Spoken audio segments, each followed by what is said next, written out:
Tigers baseball is presented by Fiker Law. Tigers and White Sox wrapping up a 3-game weekend series. Tigers going for the sweep this afternoon on this Father's Day. Look at all the kids down on the field. Look at this team taking the field to a lineup of the kids, and there are a lot of them, and it's about the cutest thing ever. Going on to a field where kids always take the field first on Sunday at Comerica Park. Love going through the line to get onto the field for the wrap-up of this 3-game series. Wallside window starting pitcher today is Cater Montero. We talked about him in the open, but Bobby, all he has to do today is do what he did against the White Sox 3 weeks ago. Yeah, a little bit of a tall task. He was outstanding 3 weeks ago. We saw it a little bit in the open. It's just how effective he was throwing all his pitches to all the quadrants. AJ said it in his pregame presser today that it's really important for him to have all his pitches working, and it really is. It still revolves around his ability to command that fastball. But he's got a weapon in that slider. His changeup and his curveball can be weapons for him as well. But he has been so good and so consistent for this Tiger ball club all year long, whatever role he's been asked to fulfill. Let's take a look at the lineup and the bats to keep an eye on today. The most productive hitters against righties. Antonacci hit the home run out of the leadoff spot yesterday, but Benintendi, Colson Montgomery, and Tristan Peters, those are the bats to watch. It is a lefty-loaded lineup with 2 switch hitters. You can see only 2 right-handed bats, but that actually, I wouldn't say it plays into the strengths of Cater Montero, but it does play into one of his big improvements this year, a huge improvement, Bobby, what he's done shutting down left-handed batters. And a lot of it has to do with that changeup, Dan. He's able to throw that 2-seam fastball or that 4-seam fastball up, but he's got tremendous action on that changeup. And it goes down and away from left-handed hitters, and when he throws it in the zone, he can sink it out of the zone for a strike the ball, but he also can get back into counts. Let's say he goes 1-0, 2-1. He can throw that changeup and get some swing and miss or miss hits in the strike zone with it. Sam Antonacci will led off the game yesterday. You saw it in the open. Troy Melton only gave up 1 hit yesterday. It was an Antonacci home run on the second pitch, and then he didn't give up another hit. Antonacci, not a big power hitter. Big numbers, though, against lefties this year, 325 with solid extra base power. Cater Montero on the mound, 14th start of the year. First pitch is a strike, and we are underway here at Comerica Park in downtown Detroit. So glad to have you along for the wrap-up of this 3-game weekend series. Start of a long homestand, and it started with a couple of Tigers wins. Well played, key hits, well pitched first 2 games.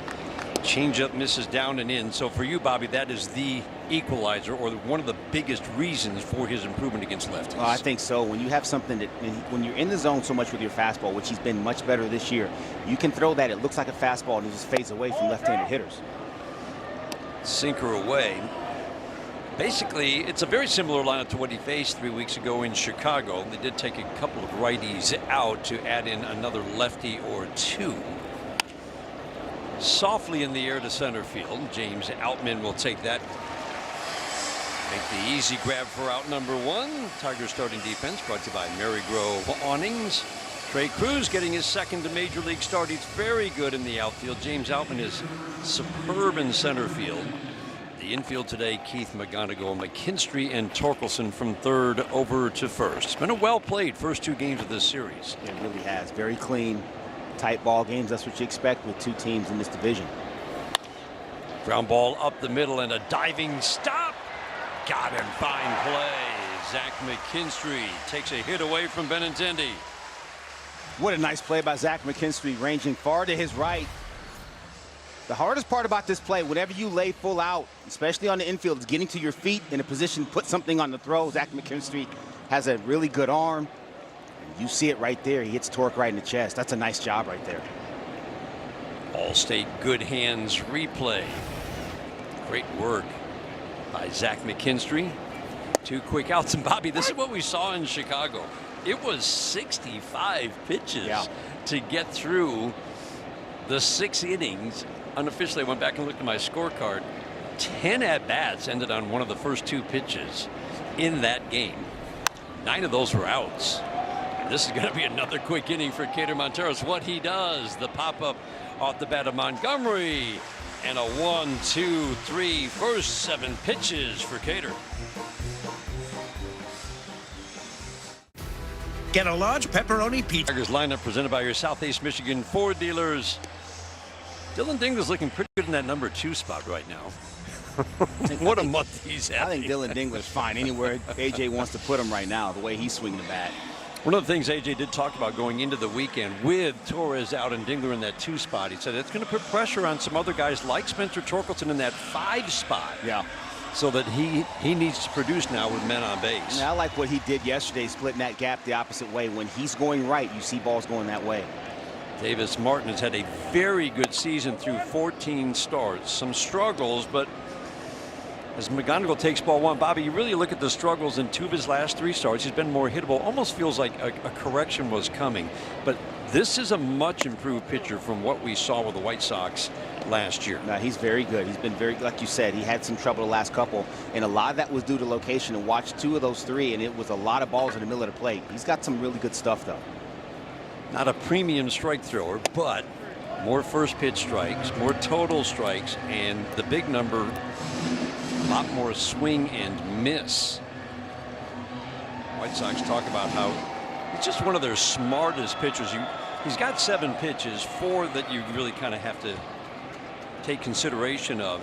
But he just, Bobby, they say he just knows how to attack an opposing lineup. And you see that. He will throw, he'd be very unpredictable. He will throw pitches you don't think he'll throw in certain counts. And that's when you get the miss hits. That's when you get the swing and miss. These guys go up there with a plan. And we always talk so much about staying on the fastball. But there'll be counts, there'll be fastball counts where you get breaking ball counts where you get a heater. He likes to throw that ball up. As Carroll looks like he's having a pitch comm issue. But there'll be times where he's very effective at being unpredictable. Even if it's a count where it's a situation where it'll be like a left-handed hitter like McGonigal right now, he only throws slider 5% of the time. But he may throw it a couple times in the same at-bat. So being unpredictable like that is why a guy like Davis Martin has made those improvements this year.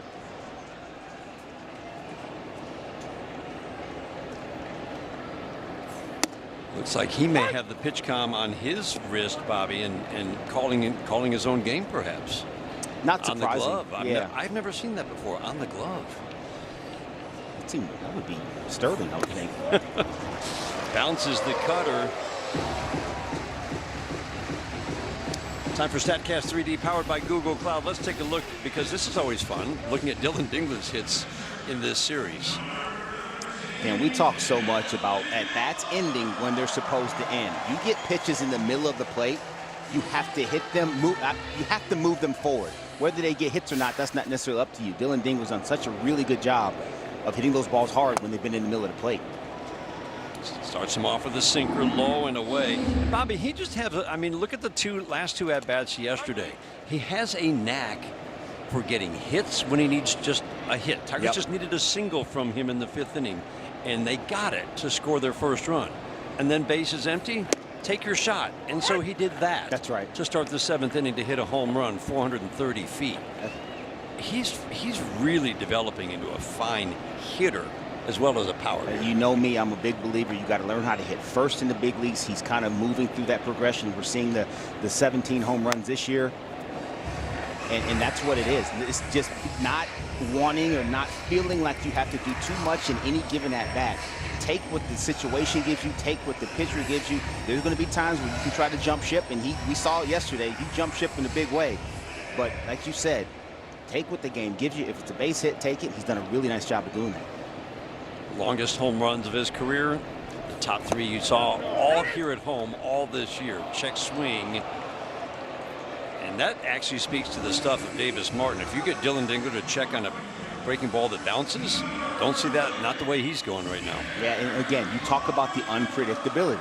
He doesn't throw a ton of curveballs with 2 strikes to right-handed hitters. He just did. And so that's what makes Davis Martin, when he's around the zone and not in the middle of the zone, you can't get to him early. When you get the 2 strikes with him, it gets to be a very difficult proposition. Starts Kerry Carpenter off with the curveball. Looked like he was actually maybe looking for it, or thought it was fastball out of hand.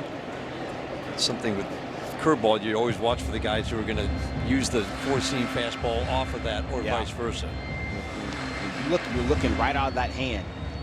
If you see that ball come out flat and it's a curveball, that's when you know a guy has a good one. You see that pop, you can make that adjustment and hold for just a beat, see what it's going to do, and then fire on it if you want to.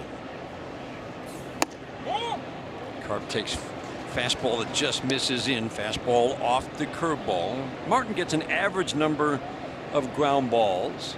He has a knack for getting ground balls with men on base for the double play. The one thing we noticed, very high line drive rate, and that might play into the Tigers' strengths. Carpenter swings and taps it on the ground behind home plate. For a long time, the Tigers led the American League in their line drive rate. It's dropped off a little bit. Well, during the month of May, everything dropped off a little bit. But, Bobby, this could be a good matchup in that regard. The fact that he's giving up that many line drives. Yeah, absolutely. Wow. Worked him up. That's a tough sequence. Yeah, it really was a tough sequence right there. We'll get a look at this pitch right here. Kerry Carpenter heater up. He'll do that with 2 strikes. He's got some properties and metrics to his fastball that allow it to play very well at the top of the zone. After that curveball, Kerry fouled off. He went right back upstairs with the heater and got him. Riley Green, fly ball left center field. Tristan Peters, the easy play. Tigers get a walk and no more. We're scoreless after 1.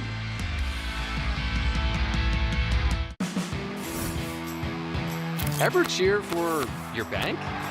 If you bank with Comerica, you will. Because with a Comerica bank card, you can skip the lines at Comerica Park and walk right into our VIP entrance. Now that's something to cheer about. Cheers. It's your bank, it's your park. Montero getting another start for the Tigers here today. And just days ago, A.J. Hinch had to have a tough conversation with Cater about going to the bullpen and coming out of the bullpen for the Tigers. He made 1 relief appearance before he was needed back in the starting rotation. And A.J. Hinch said today that if he could take Cater Montero's mindset and give it to every pitcher on this roster, he would. Because Cater's so flexible, he's agile, and he's willing to do whatever it takes to stay on this team and help this team win, no matter where he has to come into the game. And that competitive spirit and that competitive nature is hard to come by sometimes, and pitchers may not be as flexible just based on routine and things like that. So Cater has been a big piece to any success the Tigers have found so far, guys. Absolutely, Danielle. Softly in the air to left off the bat of one of the 2 righties, Chase Mydroth. And Bobby, it just impressed you of how he has handled it. But you watch his body language. We watched it in the postseason last year. In high leverage late innings, his body language is, I've got this, and he just projects an air of confidence, like Daniela said. That's pretty high praise when your manager says, I wish we could take that mindset and give it to everybody. AJ's seen a few guys that can do it in big situations, and for him to say that, like you said, is pretty high praise from the young man from Venezuela. But I've been effusive in my praise in just his mindset, his mentality, but also the stuff. The stuff is good too. This just isn't some kind of feel-good story and it's guts and guile and duct tape. No, he's got stuff to get guys out with. The most impressive thing for me, though, is how he's adjusted. I mean, again, I'll say it again. He didn't make this team out of spring training. After throwing big leverage innings for Venezuela in the World Baseball Classic, he didn't pout. He didn't get down on himself. He said, I'm going to show you I belong here. And when he got here, he put his flag in the dirt for good. Good fastball in, gets a routine fly ball to right for Kerry Carpenter. 5 up, 5 down. We talked about how quick the outs were in Chicago 3 weeks ago today. Hurry up, Dan. It's time now for Chevy's strongest players. Cater Montero getting the early outs. 9 outs recorded on one of the first 2 pitches. And that's the other thing. Teams have tried to charge him because he's kind of a pitch to well, he is. He's a pitch to contact pitcher. But 2 things. Number one, his location and the late movement on his pitches aren't allowing him to square him up. It's one thing to go up there with a plan to rush a guy. It's another thing that when you do, you still can't square him up. And that's what he's got. He's avoided that quite a bit this year. I was a little worried going into that start, and you do worry a little bit. He's a fly ball pitcher now. It's a dramatic increase in the number of fly balls off opponents' bats. And when you don't get a lot of swing and miss, and this is a team that loves to launch, And yet that was the one game this year, Bobby, where he got more ground ball outs than fly ball outs. Ground ball softly to third. Colt Keith will take care of Montgomery at first. Good play. For Gonzalez at first. Very nice play by Colt Keith to get Jacob Gonzalez on a ball that he had to get rid of in a hurry. He's made some strong throws. He sure has. He's worked quite hard on his backhand too. You see him out there every day before, taking those backhands with Joey Cora. Gets over there, sticks his foot in the dirt, throws it over there. Torque just tall enough to get him. Nice play. When you're hurt. Spencer Torkelson leads off second inning. First pitch up and in. Well, if the Tigers score 3 or more in this game, you can visit a participating Arby's location tomorrow. What do you get? You know what you get. It's a free small order of curly fries. I have taken advantage of this offer numerous times this year, and they are delicious, as they always have been. Check swing, the worst out. Right now, let's have a message here from Figer Law. If you've been injured in a motorcycle crash, make Figer Law your first call. Figer Law. All we do is win. All we do is win.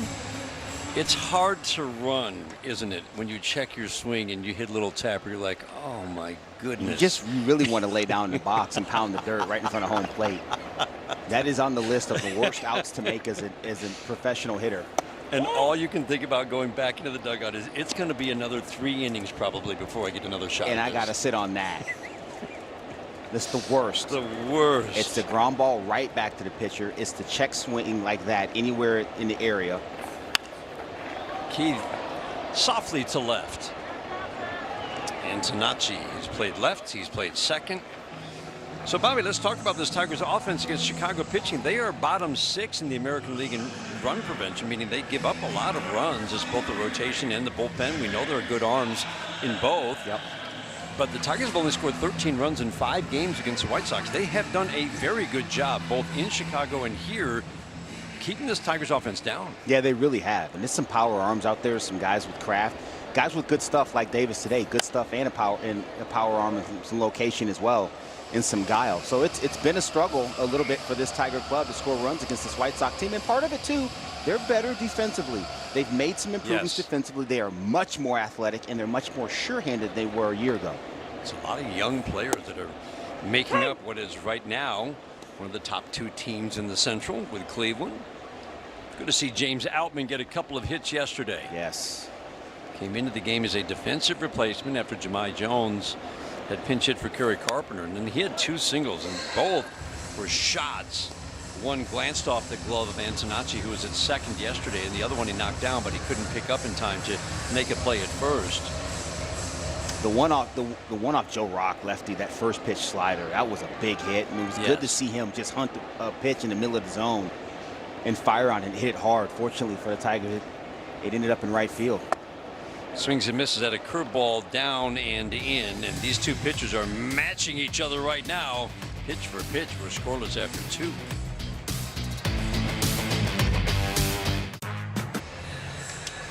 Well, lock in your spot for the upcoming season with a season membership deposit now. Enjoy complimentary Game On Us.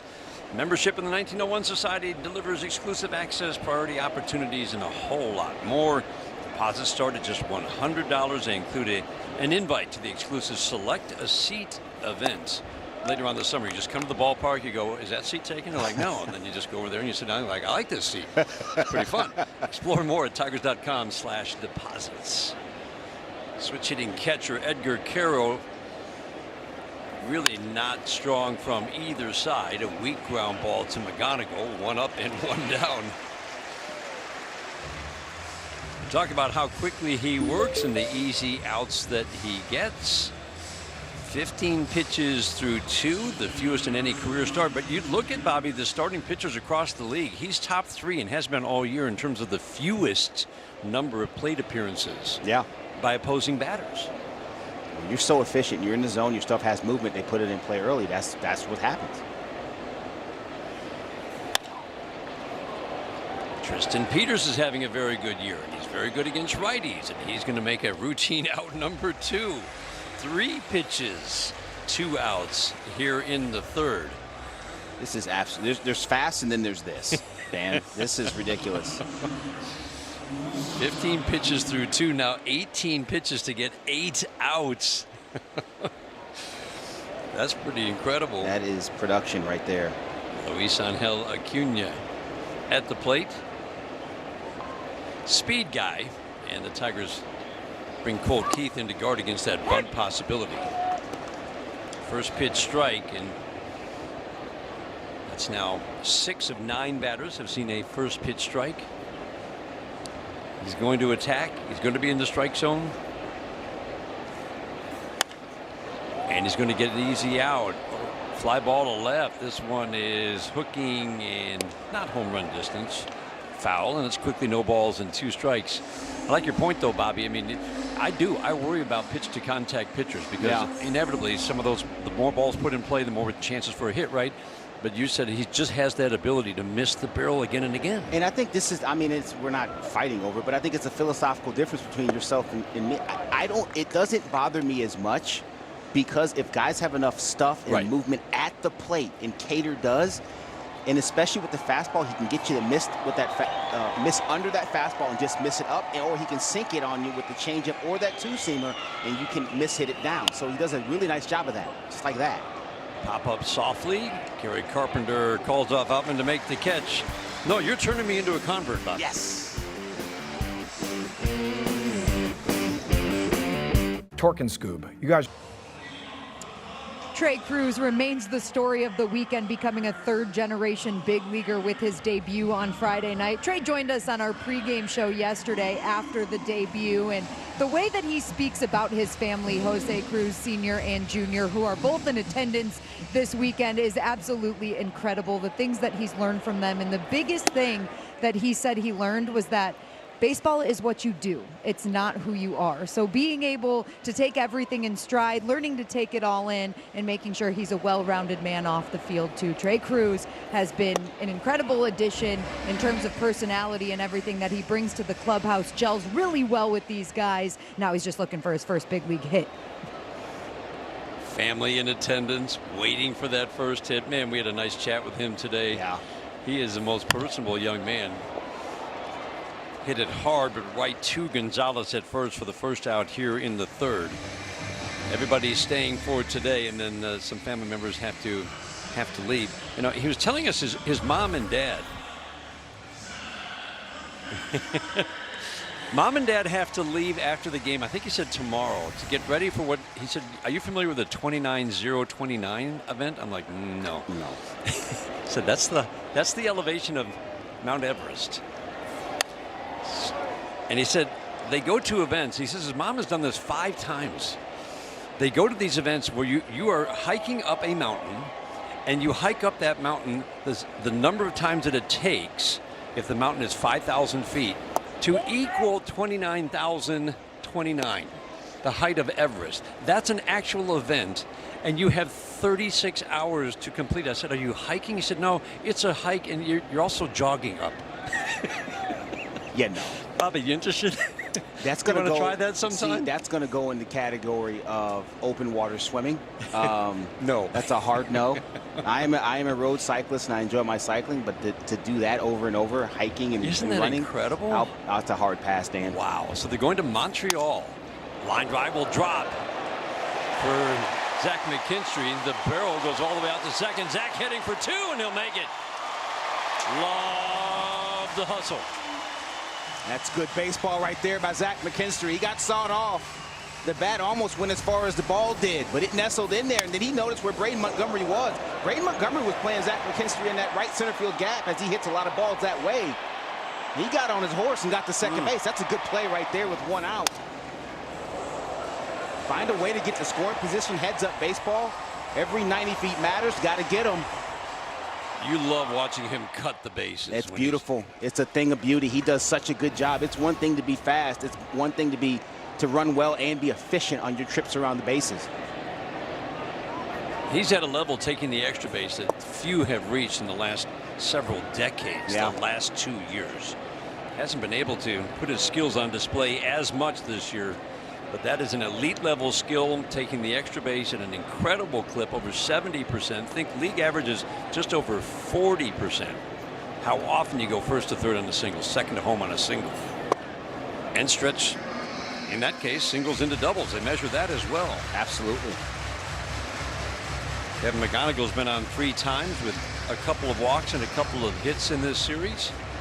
Trying to give the Tigers the early lead. And the way Kader Montero's pitching, any early lead will feel pretty good today.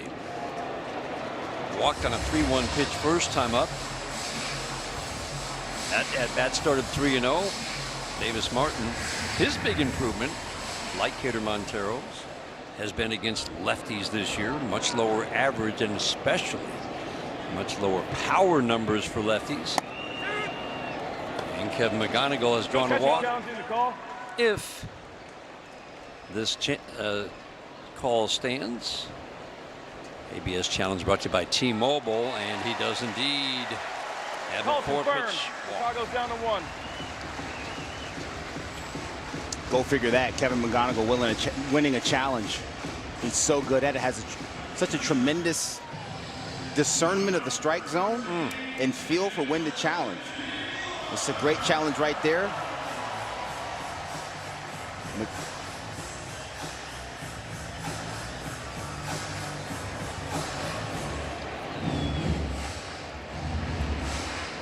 Caro out to call the sign. Interesting that he went out in front of home to call the sign from PitchCom. Caro's challenge leaves the White Sox with 1. Dylan Dingler struck out on a curveball that bounced first time up, a check swing. We won't see that again from Dylan Dingler. The quality of his at-bats. It was really solid power numbers. That was his big improvement for the first 2 months. And this month, he's just become a great hitter in 16 games. Softly to second. Maidroth to Acuna to Gonzalez, and that ends a threat for the Tigers. Need a new. Scoreless on the Bet 365 scoreboard through 3. We head to the top of the 4th inning, and it is our pleasure to welcome into the booth longtime Tiger, 8 years here in Detroit, Alex Avila. How you doing? I'm doing great. I'm doing great. Glad to be here. Glad I can join you guys for a little bit. We got to make it quick though. The way Montero's we may have pitching. to keep you for a couple innings because we got some topics we got to get into this with you. I bet you'd like catching a guy like Kader Montero. Oh, absolutely. I mean, kind of anything, anytime mentality lets you be creative behind the plate as a catcher when it comes to game calling. And I love his knuckle curve that he kind of throws. I think that's the equalizer for him. You know, be able to change speeds the way he does, and throw as many strikes as he does. He's doing a fantastic job.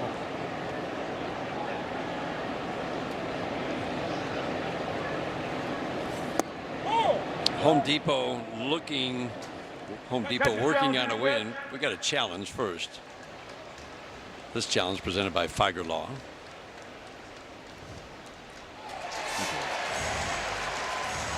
Call's overturned. Pitch to strike. Once again. He's pretty good at that, isn't he? He's outstanding. It's ridiculous. Do you think you would have liked to have had that ability to challenge? Yes, I would have liked the ability to challenge, not just as a catcher, but as a hitter as well. Nice backhanded pick on the in-between hop. Oh, McKinstry had to hurry. Gets Antonacci at first. Home Depot working on a win. Well, Kader Montero's 10 up, 10 down. Let's look at the pitches for each hitter. How many they have seen?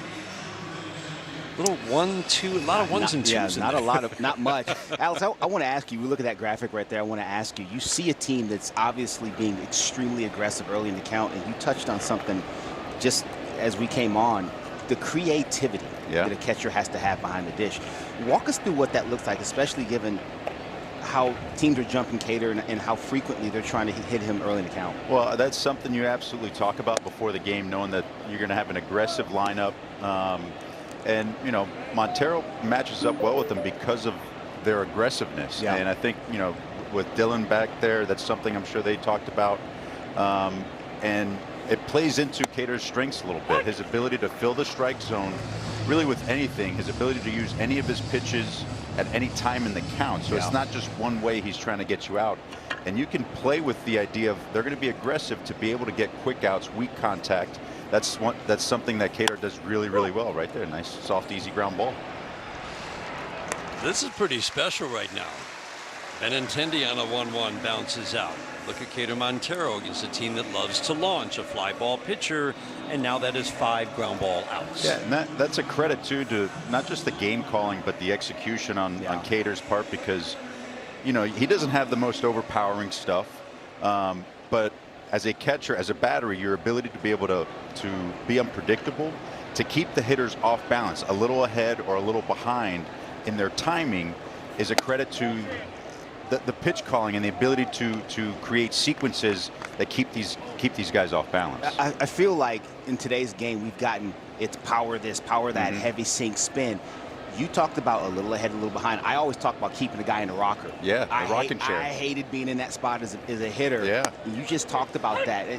Is that something you feel is going to come back at some point, or is it going to be not one-offs, but few and far between, like guys like Cater Montero? No, I think there's always going to be a place for a guy like Cater that's going to live with weak contact as opposed to a lot of swing and miss. And you know, he'll get his swing and miss, you know, when he needs to, but I think there's always going to be a place for guys like that, because it's similar to maybe a hitter that doesn't have great metrics but always finds a way to get a hit and find the hole. It's the same thing for a pitcher where he may not have the most outstanding stuff, but he can figure out ways to get outs. For a catcher, that was always something I always tried to do, whether it was with guys that had great swing and miss stuff or not, is still have the ability to kind of put that guy in the batter's box in that rocking chair to keep them off balance. And you know, and for a catcher, that's the best part too, because it's not just all about the best stuff is going to beat you. It's about, you know, kind of not tricking the hitter, but you know, working through it to be able to get your pitcher through the lineup, you know, not just that first time, but that second and third time as well. And that's just kind of like a badge of honor for the catcher to be able to get through that. I bet that's awesome. High in the air, softly hit. McKinstry will take care of Colson Montgomery. We're going to continue this conversation with one of our favorites, Alex Avila. We're scoreless to the bottom of the 4th. We'll stream Tigers baseball all summer long for just $19.99 a month on Detroit Sportsnet. Presented by Bet365, subject to national exclusivities. Terms and conditions apply, of course. Don't miss a minute of the action and subscribe by visiting tigers.com/Detroit Sports Nets. 3-4-5 hitters Carpenter, Green, and Torkelson. A strikeout, a soft fly ball, and a ground out for these 3. First time up against Davis Martin. Nobody really with big numbers against Martin. The Tigers have had success. They saw him twice last year. They scored 11 runs in 10 2/3 innings on 11 hits. Couple of home runs. One from this guy at the plate, but this fly ball will be routine for Antonacci in left.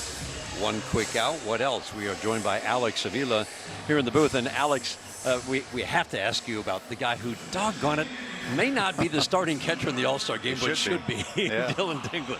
Yeah, he's really had a terrific season, hasn't he? I mean, not just at the plate, but behind the plate. The way he kind of, you know, commands this pitching staff and has kind of led the offensive charge for the most part too for this Tigers team. And I mean, it's between him and Shea Langoliers. I would imagine. Yeah, it has to be. And spoke to him a little bit today. You know, didn't want to jinx him too much, but it'd be really cool to see another Tigers catch in the All-Star game. Little Flair single. How about that little graphic they pulled up? 4 games with 3 hits the last since. Some guy named Avila. Oh, sorry about it. Yeah. Now that's pretty good. I feel like Dylan's going to have a little bit better career than I did, so we'll see. I'm hoping for that. He's a terrific person, great competitor. I mean, he's dove in head first in you know, just, you know, putting himself in a good position to succeed in this league, and I'm very happy for him. He comes up first year and obviously struggles at the plate, but the Tigers kept saying, look, there's so much on his plate. He is dedicating every ounce of his energy to handling this pitching staff and learning this staff and calling a game.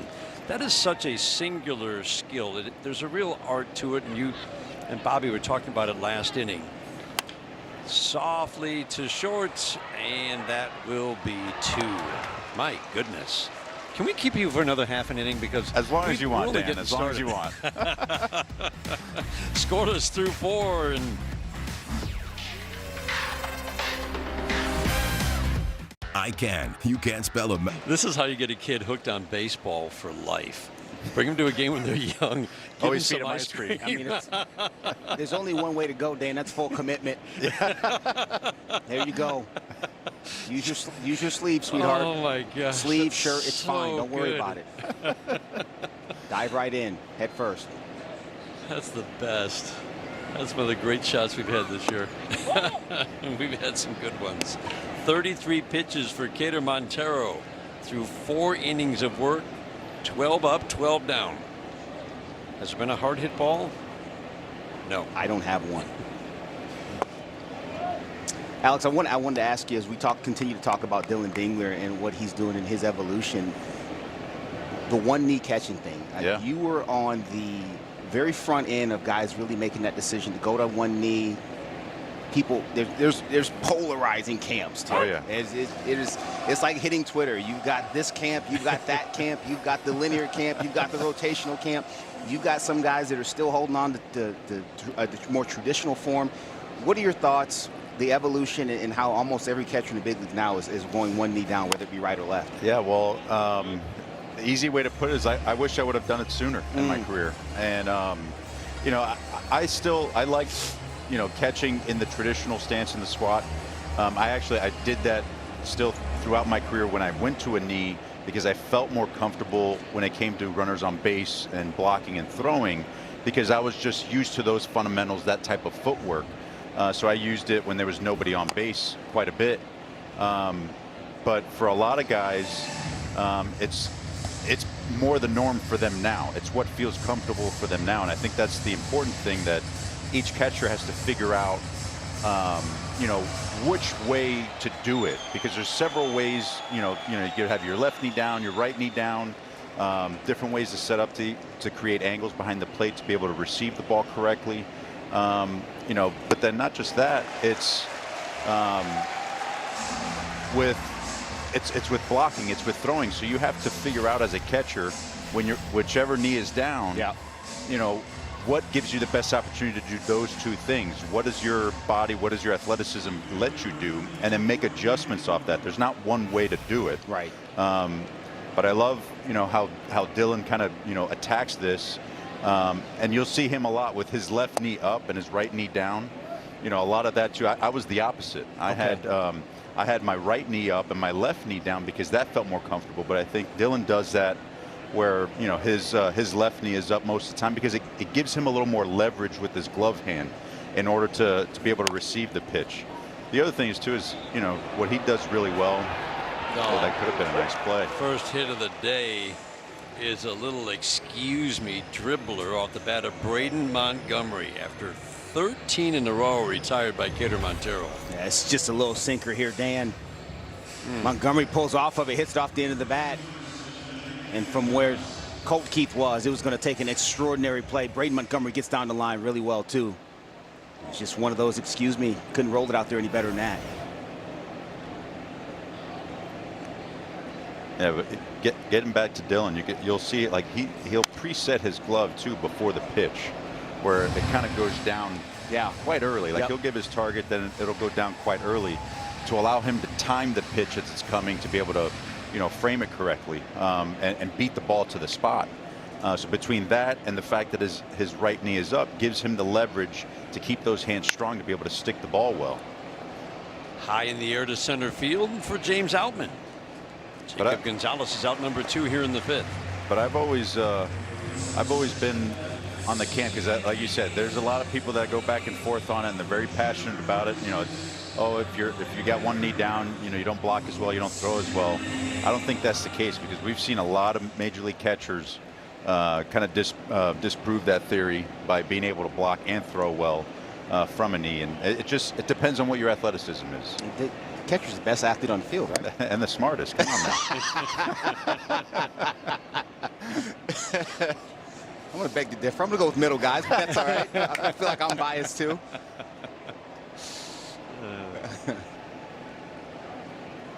It seems like the debate has definitely been settled when you look at every major league catcher. I mean, it's almost every one now. And there's a wear and tear factor too that comes into play. I mean, that's another reason why I wish I would have done it a little bit sooner. I think when you're on a knee, it's a little bit easier on the body, but overall, I think it's definitely something each catcher has to play with.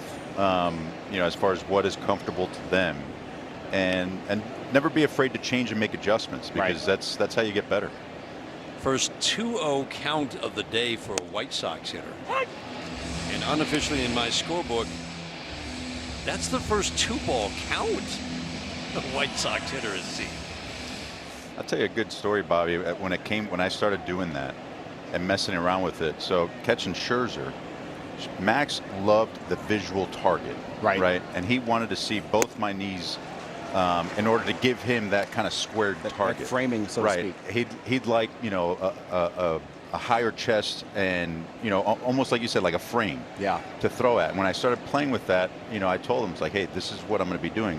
You should probably try to start looking at something different as far as your target, because this could help in the long run as far as stealing strikes and all that kind of stuff. And he was game for it, and pitchers had to make adjustments as far as like what they had to focus on in order to be consistent with their delivery, to hit the spot that they wanted to. And so there was an adjustment there too. Little soft tap foul. Montgomery off with the pitch. Yeah, and because that's interesting you said that, because so much you're a little bit younger than me, but we came up in similar eras in that the catching was taught, give the sign, move at the appropriate time, but then be real quiet and present the target. So for guys having to, and then we went through the era, it's coming back a little bit now, but went through the era where they just wanted that glove on the ground and you're throwing to an imaginary target. Yeah. Beauty of a changeup wipes out Edgar Carroll in the longest at bat of the day for Cater Montero. What a job through 5. Alex Avila, thank you. Thanks, guys. Hey. Tigers take on the Yankees and Astros this upcoming week here at Comerica Park. It's a great homestand. Come on down for all the fun. Visit tigers.com/tickets to get yours today. Okay, so let's examine this, Dan. We've had sweet. She's been all in on that. Sweet. Now we're going savory with the pretzels and the salt. Just attack it however. Oh, my gosh. There's no plan. We always talk about having a plan in the box. There's zero plan right here. It's just eat whatever I can get my chompers on. All we need is a little mustard on that pretzel to go with the chocolate that's all over her face. Oh. That's Operation Nap Time in the car on the way home. Well done. Out.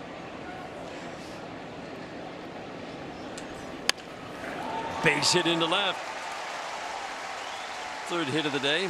Speaking of food, you know me, Bobby. I like my snacks. Yeah, hey, listen, Snacks Dickerson over here. Dan doesn't get as many snacks when he's on TV, so I have to come over here and make sure that he's got his snacks. Thank you. Well, Thank you. Also highlighting one of the businesses here at Comerica Park that's involved in Black and Baseball Weekend. Joe Louis Southern Kitchen has their pop-up at 116, Section 116 today.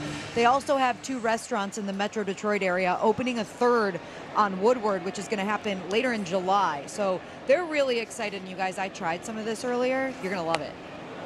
Outman showed bunt and couldn't get the bat out of the way. Can we open this up? What are we working with here? It's covered up, and I can't see what we got. That's this shrimp and grits. Stop playing with me. Shrimp and grits, and this is the turkey leg, pulled turkey leg on top of some rice. Ooh wee. And then this is your little dessert with some bread pudding. Bobby, you got no chance at this. None. This is I only coming got right one over. No, wait. Bring that over here. So, And what do we got here? loves What's the snacks, dessert? bread pudding. Don't be selfish. Cut it out. That's not fair. Bread pudding. Is there a game going on? I ain't worried about that. Yeah, pretty good. That is wonderful. Tigers might have to stretch this half inning out for you guys just so you can have Go a ahead and couple score of like bites. Can we 6. just take a long break? My goodness. It's so good. This is what I'm talking about. fouled. So earlier today, I was over at section 116 where Joe Louis Southern Kitchen is located, and they were putting some of the food together for me. It's bumping over there, first of all. Everybody's ready to try it. And they actually do this for like a breakfast brunch. So once they're down here in this location, that'd be perfect to go to before a day Tigers game like this. Softly in the air to center. Outman is out number 1 here in the 5th inning. That sausage with the shrimp. Do not tell Greg Gagne down the radio booth. That is one of his favorite things on the planet is shrimp and grits. You gonna save him some, or are you gonna not tell him at all? Love you, Greg, but no. I'm a team player to a point. Little does he know. Little does he know what's going on down there. He sees it on his monitor right now, and he's like, "Are you kidding me?" Nobody tell him anything. Don't tell him anything. That's phenomenal. Trey it's all Cruz really good. Takes ball 1. Make sure you try the bread pudding too. Phenomenal. You got multiple utensils, you guys. Have a day in here. Cow. Daniela, you're the best. Oh, you are yes. the best. I know. You don't have to tell me, Dan. Not just because you brought the food. Enjoy, guys. Trey Cruz lifts a high fly ball left field. And Tanachi out number 2 here in the 5th. And now a message from your Southeast Michigan Ford dealers. Now during employee pricing for everyone, get $10,002 in savings on the 2026 F-150 XLT 4x4. See your Southeast Michigan Ford dealer today. Zach McKinstry, a couple of walks yesterday. One fueled an early rally. A little bloop double in this game. Tigers couldn't get anything going in that inning. Back in the 3rd, they had a couple men on, 1 out. Dingler grounded into a double play. Last inning ended with a double play off the bat of Torg. Zach McKinstry's going to need a new piece of lumber.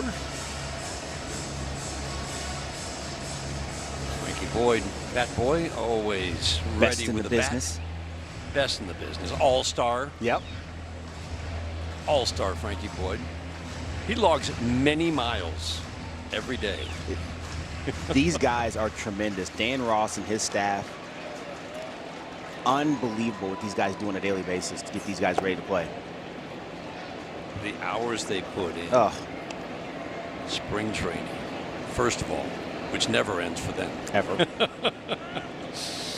And then Frankie, all-star last year, but he's the guy who runs the cards out to the outfielders when there's a pitching change. Keith takes off through to second base. He goes off the glove. And old Keith did the wise thing by staying right there. Acuna couldn't handle the throw, but Mydraw tracked it down very quickly. Yeah, he did. Colt Keith got a pretty good break off Davis Martin. Carroll had a chance at him. Colt throws up the line a little bit. Had a notion to go to third, but he picked up his third base coach like you are coached to do. Joey Cora had his hand in the air, which you will not see often. There's the stop sign. Doesn't get used much.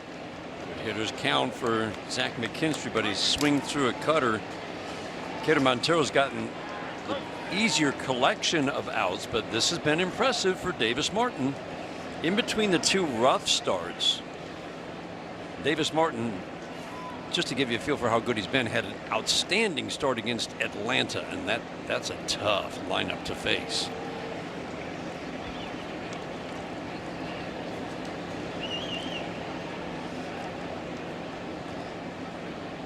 The 2-2.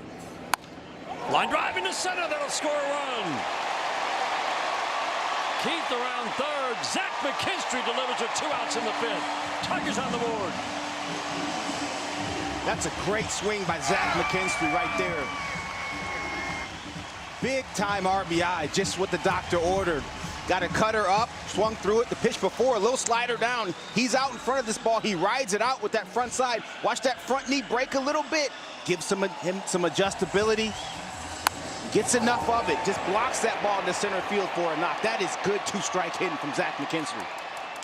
He might take off here. Davis Martin does a really good job paying attention to the runners and stop the running game, but Colt Keith, his 4th steal of the year, and Zach McKinstry has been the Tigers' best base stealer the last 2 years. So far, just 1 in 4 attempts. Yeah, he might, especially with McGonigal up. You get shot here, don't worry about it. You got the top of your order up. Low and in, Kevin McGonigal looked like he wanted to challenge, but thought, no, 1-1, I'm okay.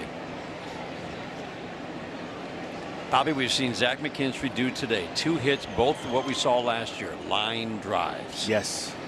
He just hadn't been able to drop them in like he did a year ago. Softly to first for Gonzalez. Tags the bag. McGonigal is out, but Zach McKinstry single, steal, single, and the Tigers take the lead. 1-0 through 5, trying to sweep the Sox.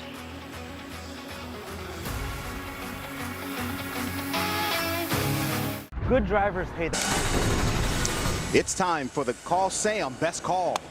Cater Montero's had an unbelievable changeup today. We talked about how effective he's been against left-handed hitters using that changeup. He's thrown it to lefties, righties. He's got a good one today, and it's some of that stuff that Alex Avila was talking about, the creativity. I think Dylan Dingler knows he's got a good changeup. Done a really nice job with it, induced some weak contact, and got a couple strikeouts on it as well. Both last inning. 1 hit, 1 base runner over the minimum for Cater Montero through 5 innings of work, and the only hit was a little soft, excuse me, swinging bunt single on the infield grass off the bat of Braden Montgomery. Pitch count at 50 through 5. An average pitch count would be around 80.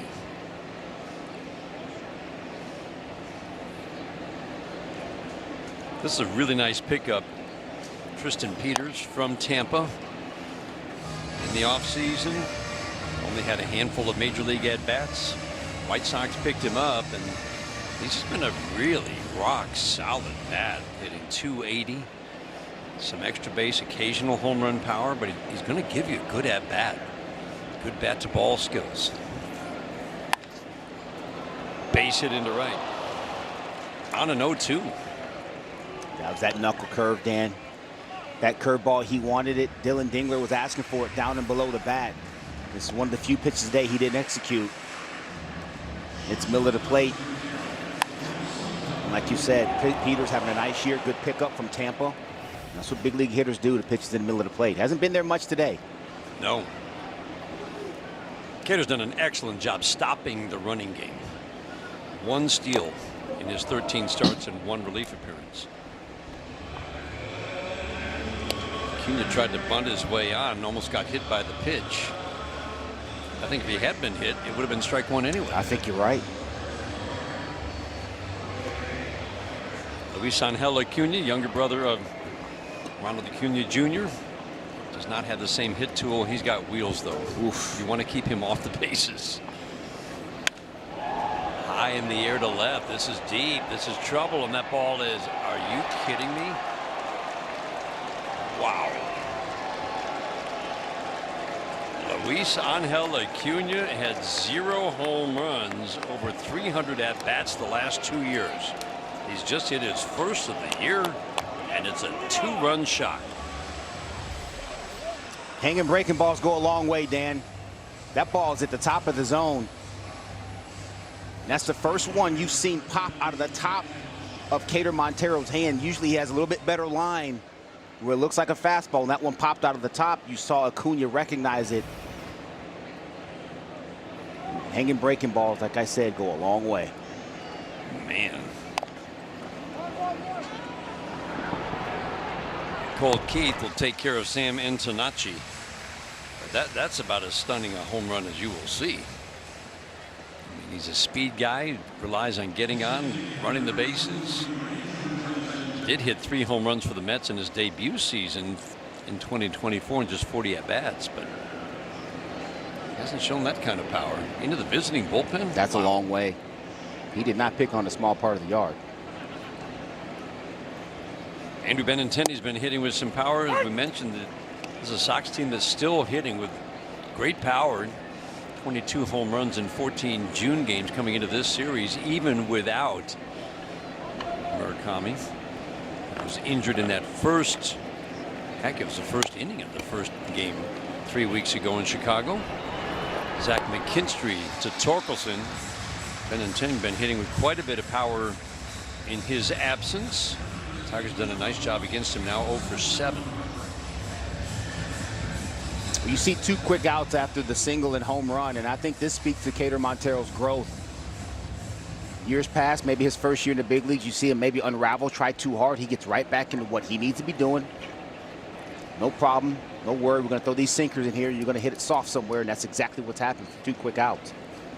High fly ball, center field deep. Outman will have room to haul it in.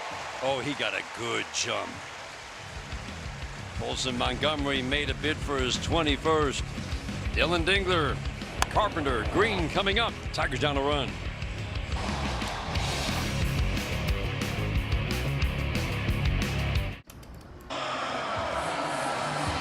This is the kind of month Dylan Dingler's had.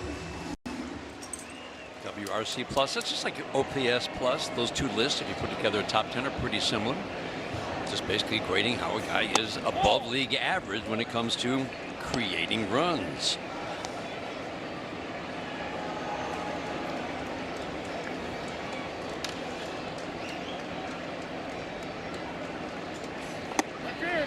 Dylan Dingler has 6 home runs in 67 at-bats in the month of June.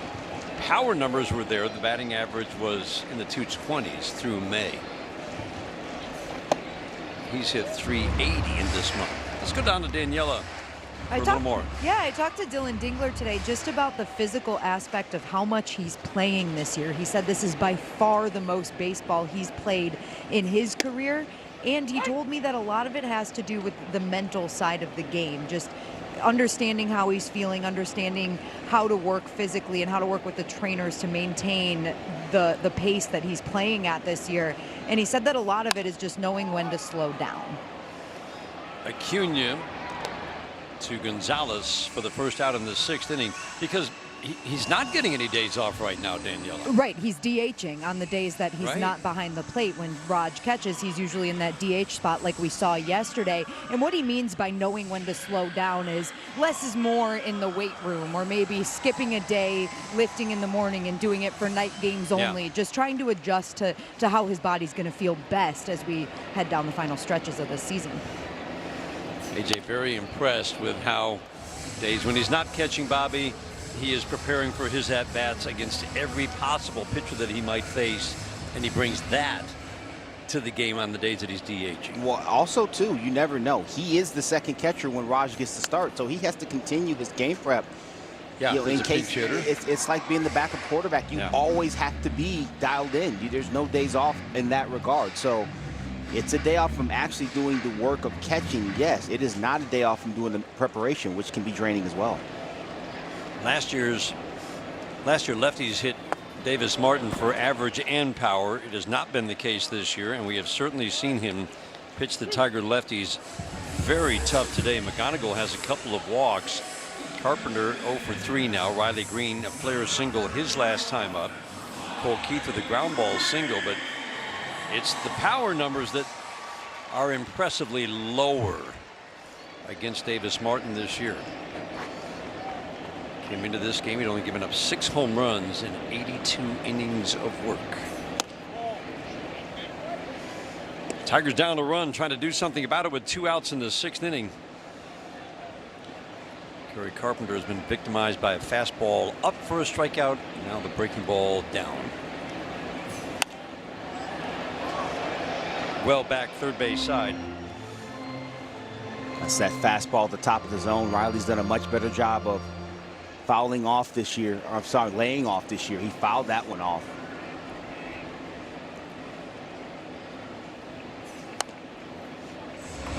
He's due. He is due. To hit one a long way. It's funny you said that. I was thinking the same thing. He hasn't seen one leave the house off Riley Green's bat in a little while. He's got 4 home runs. They all came early this month. I'm just impressed with the way Davis Martin misses barrels in terms of hard contact. A couple of flare singles, a ground ball single, McKinstry line drive single.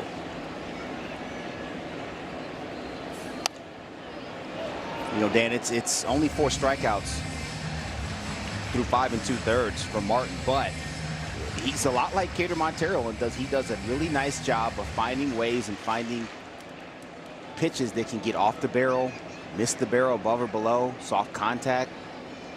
Green 5 for 11 in his career against Martin. Those are good takes right there. Those change-ups down and away from Riley Green. They start in the zone and sink off the plate and below the zone. He's thrown them 2 here this at bat.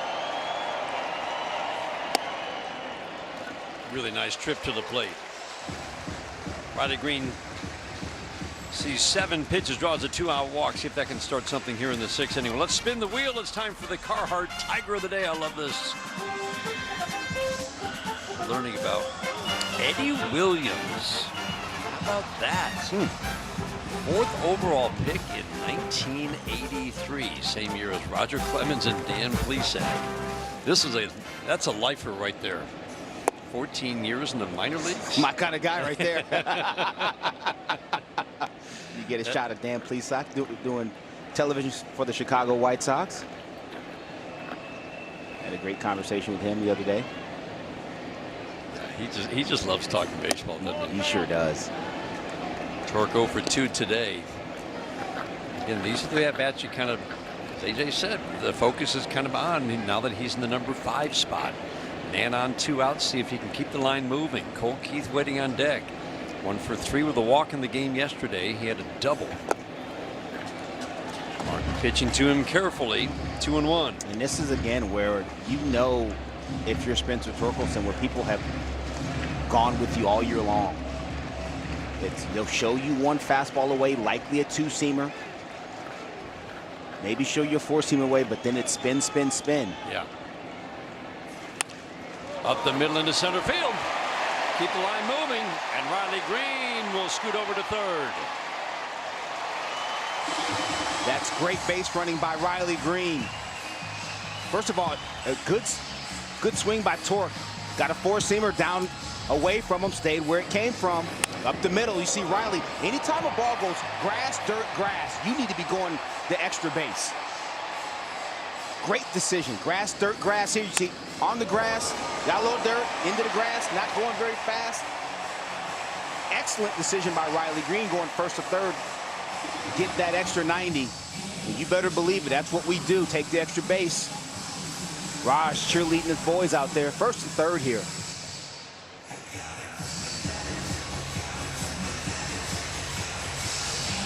Get on to Daniela Bruce. She's got a little more on Riley's base running.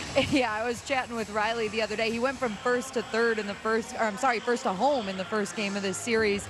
And he said, you know what, I don't describe myself as a fast guy, but when I get going, I can move. So he's been pretty happy with the way he's getting around the bases this season, guys. Yeah, you must let people know once underway. Yes, he said, I got to get going. But once I'm going, I'm going. It's like giving yourself a nickname. Softly to second base. Cole Keith grounds out. Tigers threaten, but do not score. They trail by 1. Tiger Law. Take a look at the upcoming schedule brought to you by Bet365. Yankees in 4-3. Love to see out here at Comerica Park. They lose Aaron Judge, Giancarlo Stanton, Max Fried, Grisham. No problem. They are still the best team in the American League. They are the best run scoring, have been all year, and they are the best at run prevention, have been all year. It's really impressive, Bobby. They're getting it done. They're getting it done, and it's going to be a formidable task for the Tigers.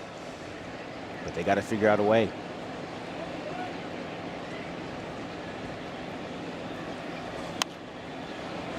Kader Montero's been outstanding through 6. Gave up the 2-run home run last inning. He needed 4 pitches to get 3 outs after that. Pitch count at 59 through 6. Wipes out Mydroth with a terrific slider. Dan, that's the best slider he's thrown all day. Yep. That thing starts out of 3rd, ends up just off. That's absolutely filthy. You talk about swing and miss sliders in the zone. I know it's probably just off, but that's what you're talking about right there. Chase Mydroth thought that was a fastball for 58 feet till it turned left and said no. He ran out of bat. You see the swing and miss off changeup, off the knuckle curve, off the slider. I mean, the strikeout rate has a chance to go up for Kader Montero. I think so, but the way his stuff is built, I wouldn't go chasing it. Yeah. I would keep doing exactly what he's doing. He's going to have his games where he goes 6 2/3, 7 innings maybe, and he has 8, 9 strikeouts. He's also going to have his games where he goes 5 2/3, 6 innings, and he has 4 or 5 strikeouts, and that's it. Soft line drive on a jam job to left. Braden Montgomery's second hit of the day. And now a message from Rally House. The season starts at Rally House. From jerseys and hats to tumblers for game day, it's where outrageous selection meets every fan's style. The other Montgomery has 2 hits. As Bobby said, runs well. Not a big base stealer on his way to the major leagues, but he was drafted just a couple of years ago, so he didn't have a lot of time in the minor leagues. Someone to keep an eye on, you would think, in a 2-1 game. See if they try to add on. Jacob Gonzalez.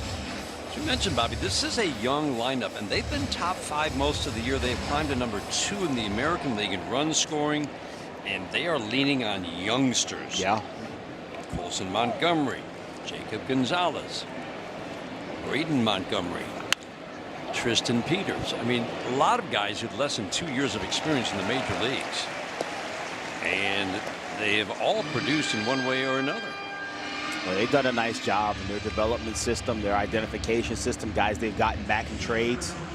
Done a really good job. I spoke with Josh Barfield, their assistant GM, one of my former teammates, before this series started, and he was raving about the job that their player development system's done, and their player identification too. Yes. Even some of the guys like Tristan Peters who are at other organizations, that's a tribute to your pro scout. You go find the right guys that can produce, and they've done a nice job since they've been over here. You talk about trades, Dan, guys who identifying who we should be targeting in trades. Yeah. Who we should be targeting. Now, what you can get back, that's subject to the deal. But if you're on the right guys, that's a huge step. Yeah, that's step 1, right? You got to be on the right Peters guys. was not an obvious guy that you're going to go after. Solid numbers in the minor leagues, nothing special. And he's actually lifted his game at the major league level after debuting just a handful of at-bats for Tampa last year. Carroll again having a real struggles at the plate this year. Higher batting average as a lefty. What extra base power there's been maybe from the right side, but it's been a struggle. 185 overall.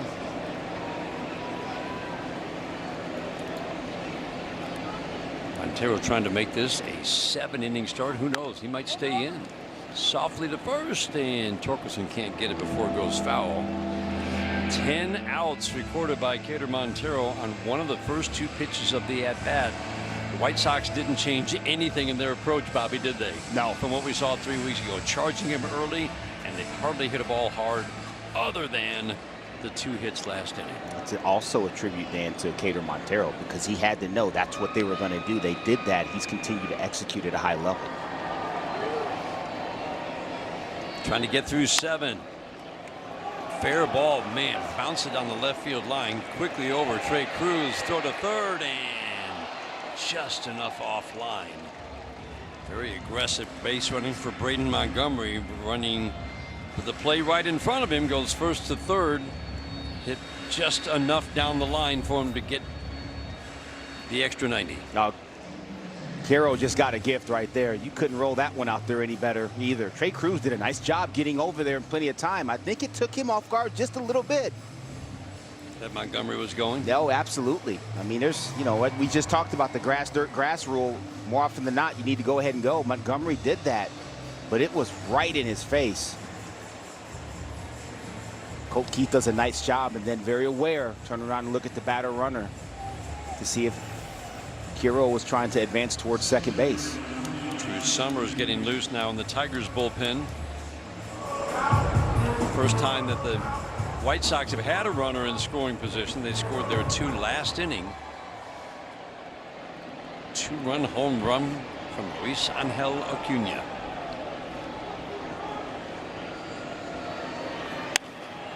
High in the air down the left field line, and that's in the wrong spot for the Tigers. Man, one hops the wall, and that's actually a break. Fly ball down the line, and that's a big add-on run for Chicago.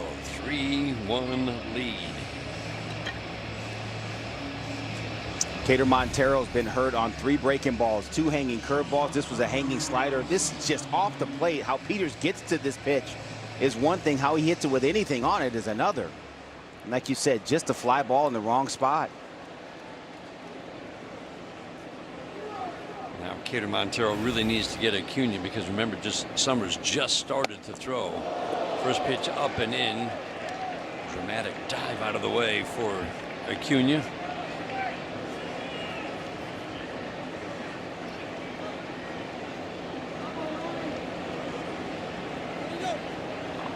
.295 at-bats the last 2 years for the Mets, and the White Sox with 0 home runs. Not even doubles power.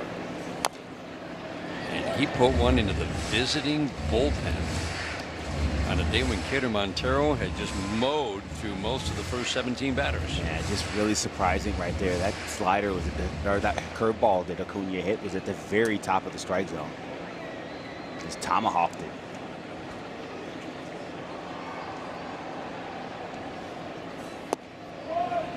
Got the good hitters count.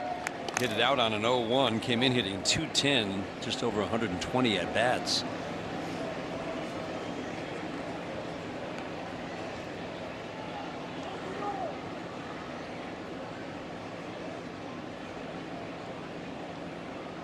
Montero holds it an extra beat. Misses big. This will be his last batter.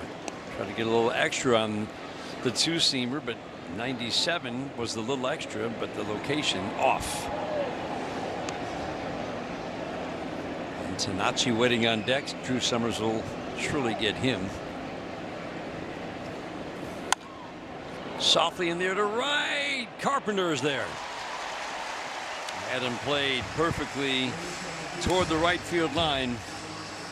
Tigers down 2 as we head to the stretch coming up. It's the Figer Law 7th inning stretch. Now we'll go to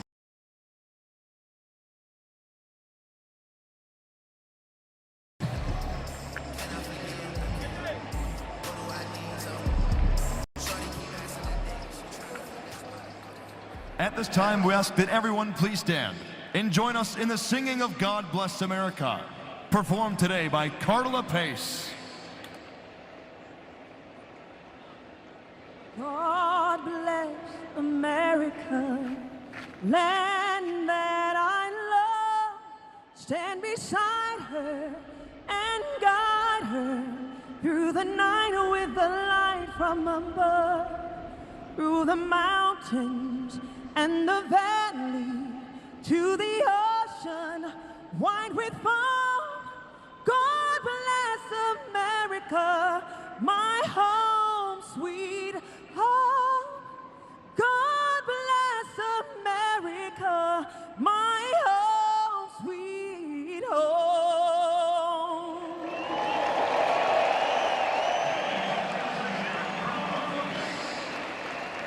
Chevy drive. Tigers baseball on Detroit Sportsnet is brought to you by Wallside Windows, local and family owned, celebrating 82 years as Michigan's leader in replacement windows. And by your Metro Detroit Buick GMC dealers. Let's go down to Daniela Bruce. You're taking a look at some images of the passing of the bat ceremony that took place before today's game. Now, this tradition honors the past, present, and future of African-American influence on the game of baseball. And this year's recipient was Jameer Campbell. He's a student athlete at Detroit's Edison Academy and a 3-year member of the Tigers Nike RBI program. He's known for his athleticism, leadership, and strong work ethic on and off the field. He's going to continue his baseball career at Southern University, and his success is reflective of the commitment of trying to grow youth baseball and have it remain a big thing here in Detroit, guys. Thank you, Daniela. Matt Bierling pinch hitting flies out, and that's a big part of this weekend, Bobby, isn't it? That not only celebrating the accomplishments of black players through history in baseball, but also giving recognition to and shining the spotlight on the next generation. Well, that's what it's all about. When you talk about baseball, regardless of what you look like or where you're from, is passing it down through the generations. And there's been a healthy history of baseball in the African-American community here in Detroit, Michigan. I mean, obviously we know Mr. Willie Horton and many others that have played this game at various levels, but That's a very important ceremony, a little bit symbolic, but nonetheless. That's going to be fair and down the left field line for Hyu Lee, pinch hitting for Trey Cruz, and he will cruise into second with a one-out double.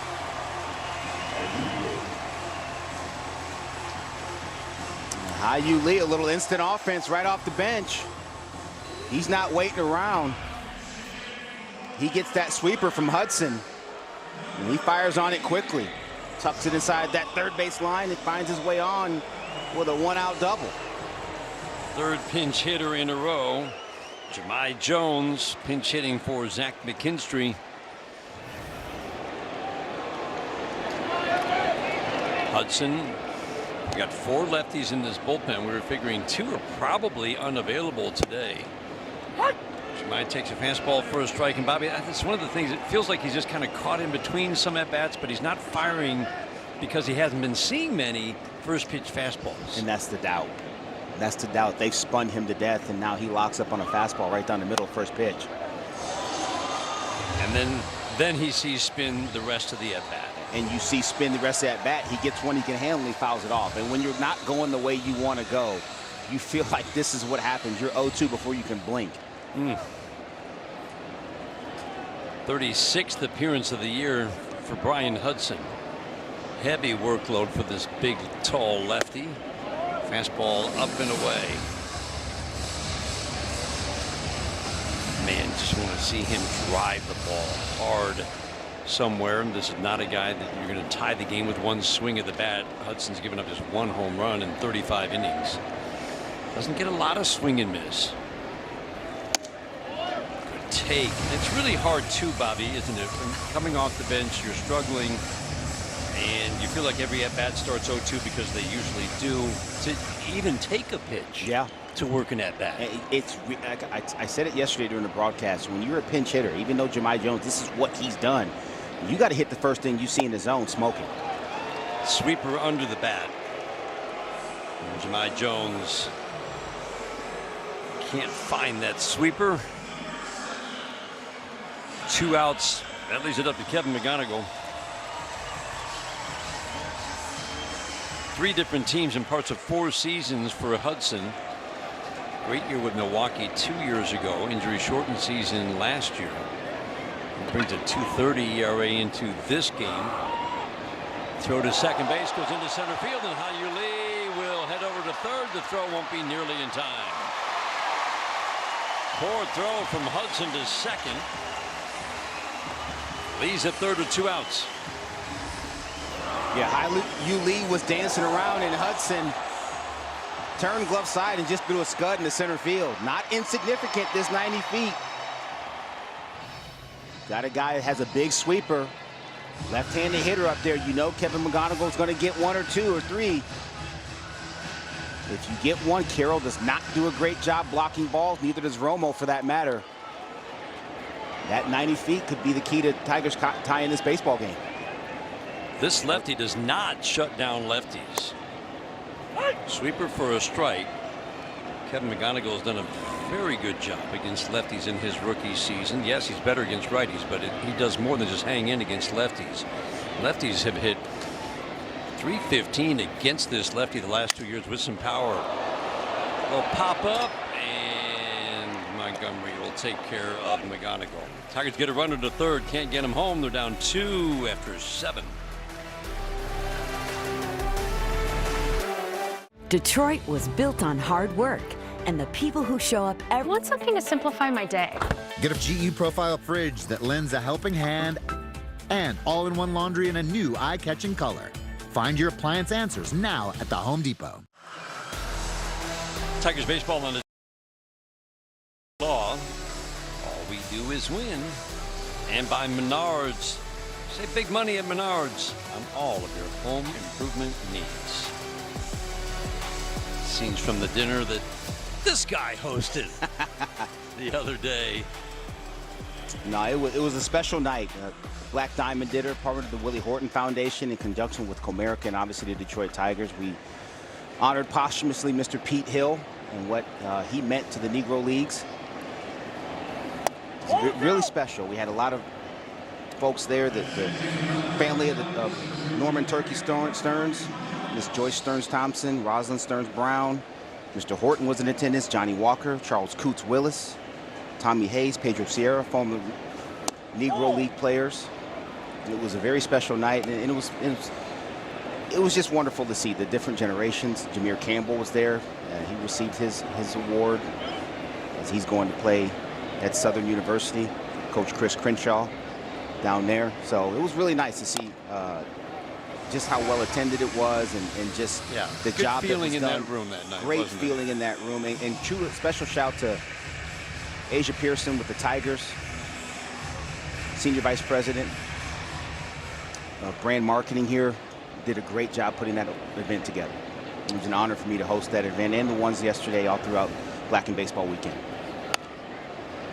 And a couple of big all-star games this weekend for youth in this area. Minority baseball players from around the Detroit area played in a high school all-star event at the historic Negro Leagues ballpark in Hamtramck, which has been redone. You should go see it if you haven't. It's amazing. Soft little tap foul, and Tanachi 2-2. And then the showcase that we talked about yesterday. You went over there, didn't you? I did go over there. You saw some good players. 50 players, 50 of the best players from historically black colleges and universities, the HBCUs. They're traveling around the country just to get some looks. And you saw some talent. I saw an arm that I was like really excited about. I pick up the phone and call somebody. I was like, wait a minute now. Good fastball slider combination from one young man. Minority prospects group helped put that on, and they worked in conjunction with Kurt Dozier Jr. from the Full Count Foundation here. Kurt's doing incredible work keeping youth baseball alive in the city of Detroit. Fastball up. Drew Summers is starting to impress. Well, I shouldn't say starting to impress. Bobby, he's getting bigger and bigger situations for manager A.J. Hinch because he's throwing strikes. But notably the other day in a big situation, he came in to face one guy, a guy named Yordan Alvarez, to try to get the last out of the 6th inning in Houston after the Astros had scored a run. And he got him on a routine ground ball. But that tells you how much the trust in Drew Summers is growing for A.J. Hinch. Listen, it's an evolution. You come up to the big leagues. It's this big grand stage. It's everything you've dreamed of in your career and your life. Where's that, man? Catcher's challenging. There we go. Going to be a tick below. That's a good challenge. Good challenge. Detroit has one left. But to finish that thought on Summers, it was a little rough for him last year. It was a little, I won't say overwhelmed. It's a lot when you first get to the big leagues. Yeah. But what he learned early in his big league stint this year, wait a minute, I got good enough stuff. My stuff plays at the big league level. If I throw it over the plate, I've got enough to be here. That's the whole, what we've been watching over the last 6 outings. Shying away from the strike zone, and then really in each of his last 5, he's filling up the strike zone. You know, we had a chance to talk to him on the radio side from the field report one day, and he said, I just had to realize I've got enough. My stuff is good enough. Yeah. Throw it on the dish. When you throw it on the plate, these guys, there's some Superman in this league. Of course. The majority of them are not. And they're just like me. They had to cut their teeth in this league and figure out if it works. His stuff works, and he's believing it now. I mean, look at that pitch. 2-1 changeup, perfectly executed to a guy who's made a living hitting lefties. You can't do it any better than this. Fastball can't count. Grichuk looking for that ball. He likes it down. He thinks it's a heater. It's not. Then he can go right back up with the fastball. Low release, mid-90s.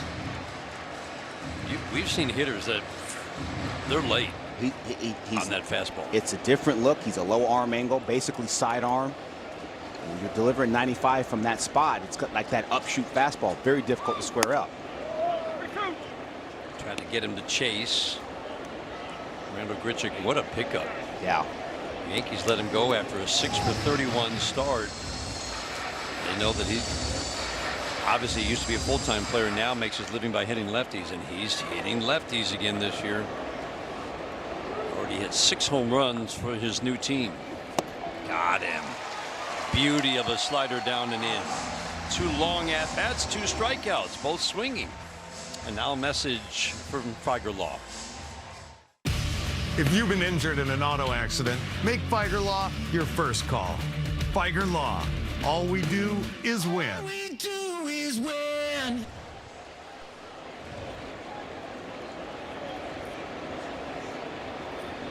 Brings up Colson Montgomery. First pitch, did he go? Yes, he did. Jordan Baker, the crew chief, home plate umpire, doesn't have to appeal to anybody. Colson Montgomery wore the Tigers out in Chicago with home runs in games 2 and 3 3 weeks ago. 0 for 10, 4 strikeouts and a walk in this series. Check swing, did he go? Yes, he did. How about that? Yeah, he's having a tough time seeing Drew Summers. It's just power stuff. Late, and then can't hold on top of it. Don't mess around. Go right upstairs again. If you're going to miss well above the zone, then you can do whatever you want. 1-2 if you get there. A lot of swing and miss in this bat. A lot of power in this bat. The 0-2 from Summers. Swing and a miss. Got him. Got a boy, Drew. Hefty lefty. Your stuff plays in the zone in the big leagues. Just throw it there. Beats a good hitter with a fastball up. Go ahead and sit down, cuz.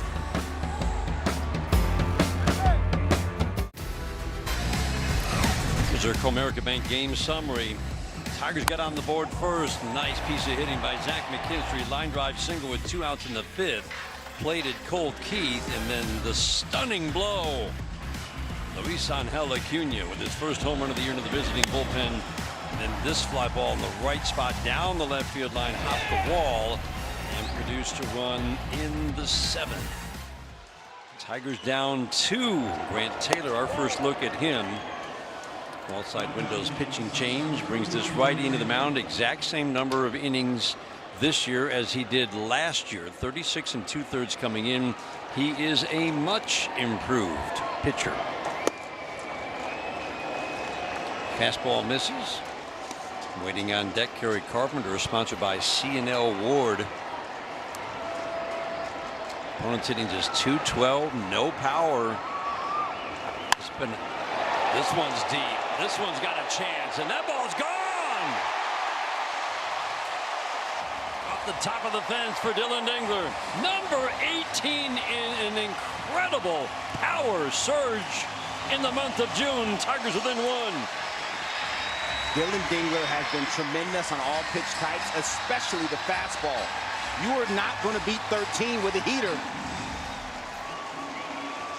He gets behind that ball, stays behind it. Good clean path. That's how you hit a ball that far. It's running in.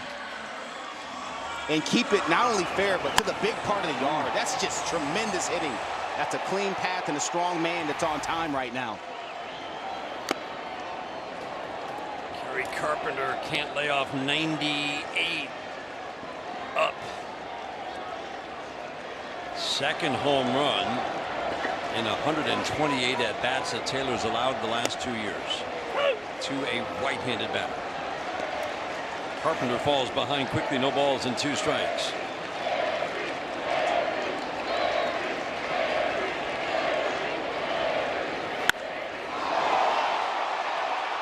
Fly ball, right center, deep and hauled in. Montgomery, my goodness. He ran a long way.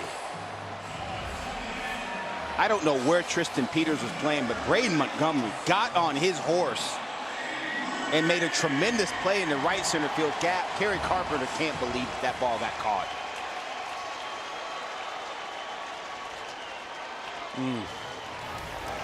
That ball was hit a long way, and Montgomery did an excellent job tracking it down. Wow, home run, and on an 0-2, a deep drive to the deepest part of right center. See if Riley Green can hit one a long way somewhere. He falls behind 0-2.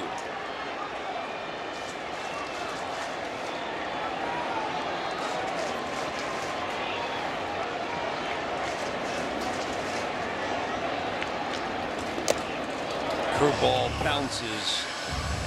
That's his pitch, isn't it? It is his pitch, and it's a really good one.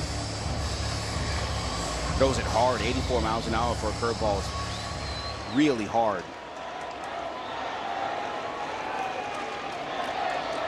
The 1-2 sails to the backstop. Another sellout crowd. We've had 2 this weekend. 40,000 plus in the ballpark today. It has been such a great sight to see this ballpark full. Over 115,000 for the 3 games. Fastball called third on Riley Green. Go back to the Dingler home run. I mean, he just gets on time for this and gets extended through it. 98, center cut, short, quick swing, powerful. Ding does such a great job of staying in his legs and staying behind the baseball.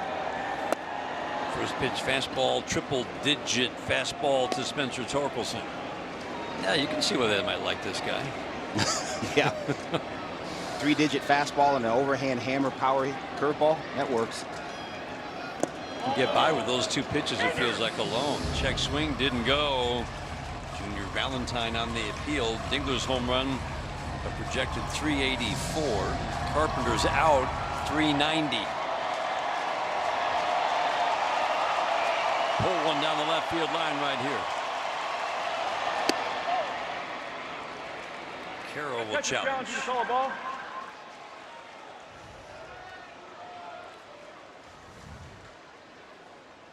Counts 3-0. Call confirmed. Chicago is out of exhausted their challenges. Dan, we saw. I love Jordan Baker there. Yeah, he's out of challenge. No, exhausted. Yeah. Torque fouls off. 98. Yeah, we saw Grant Taylor earlier in the year in Chicago. And he pitched, I think, he pitched in the middle of the game, somewhere in the middle innings, and I said, wait a minute now, we're going to see this cat getting 25, 6, and 7 Yeah, at some point. I remember that. Because it was nasty. Walks Torkelson.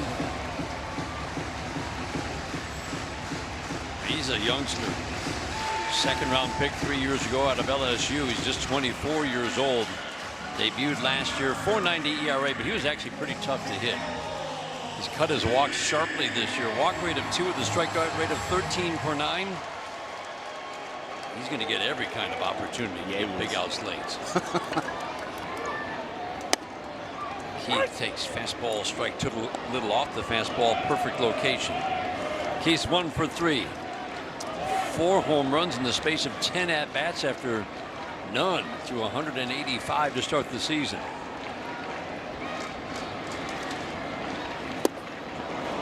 Beauty of a curveball.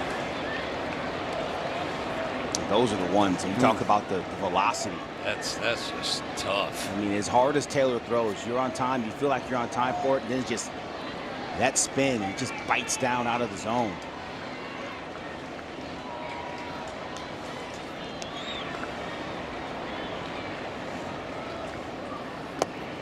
Bounces the curveball and his misses are down. Yeah. And then that curveball is one where you see it, you feel like you see it spinning differently than the fastball. You go to fire on it, and you swing and miss, and you try to put on that brave face like no big deal, but inside you're like, where did that thing go? Kidding me? Softly to the mound. Long underhand flip from Taylor to Gonzalez. Tigers inch a little bit closer. The 18th home run of the year for Dylan Dingler. That's a blast right there. That's just how you draw it up in BP. You get that fastball middle, hit it in the seats. It's coming Tuesday. It's a 3-1-3 value game. Tigers and Yankees right here at Comerica Park. Tickets start at $35 plus. You get $3 hot dogs, dollar chips, $3 water or fountain drinks. Go to tigers.com/313. Powerful Yankees coming in. Best offense, best team at run prevention. This will be a challenge. Tigers now trying to hold this deficit at 1. Give themselves a chance to tie it up or win it in the bottom of the 9th. Kyle Finnegan into the game. We've seen some better sliders from him of late. Yeah. And yet I still can't stop talking about it still remains all about the splitter, it feels like. It's been his best pitch. It just hasn't been working quite as well as it has in years past. We've chronicled his struggles in the strike zone. Just kind of an odd year for him. He's been a strike thrower throughout his career. Yep. And for whatever reason this year, at points there's been more walks to strikeouts. Lower first pitch strikes, but especially lower total strikes. And that's why I still think he's going to get on a roll, because the track record suggests he will. And we'll start to see a lot more strikeouts than walks, but we are 35 innings into this season, 33 games, where he has walked 24 and struck out 21. Splitter, there it is. There it is. That's one of the best we've seen him throw. Oh, yeah. That's a dirty one right there. That's a fastball. No, it's not. Wow. My draw thinks that's 96, 97 coming right down the middle. You see that ball tumbling like the good split fingers do. Disappears. Braden Montgomery's got a couple of hits today. First hit off Montero was a little infield dribbler, and a single. Scored a run in the 7th inning. Cater Montero was very good in this game. Very good.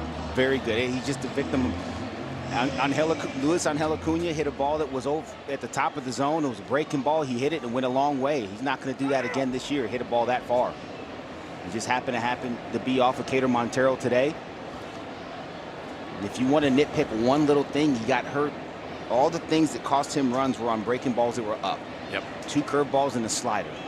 But outside of really and truly those 3 pitches, this was as good an outings he's had all year. Just ran into some poor batted ball luck. 7 innings for the first time this year for Cater. We've seen him go 9. 3 runs on 6 hits, no walks, and 3 strikeouts. Montgomery just up from the minor leagues where he put up big numbers. This is part of the haul in the Garrett Crochet deal from Boston. Jordan Baker say ball 2 off the plate and in.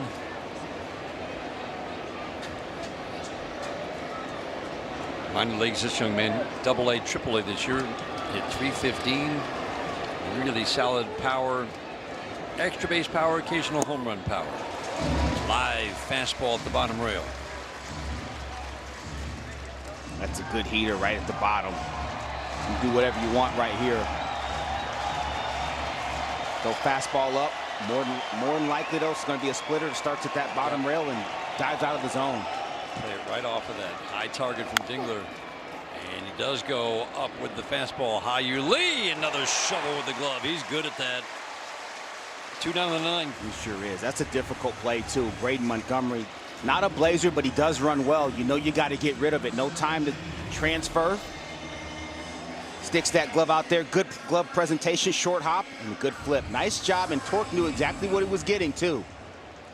Sometimes that's very difficult for a first baseman. You're trying to guess how he's going to get it to you, but he's played enough with Hyu Lee now to know that's probably how he's going to do it.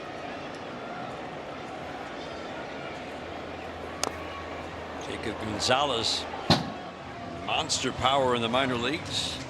Wants to take advantage of the Tigers playing back, lays down a bunt. Tigers say go ahead and try it again. Colt Keith will stay back.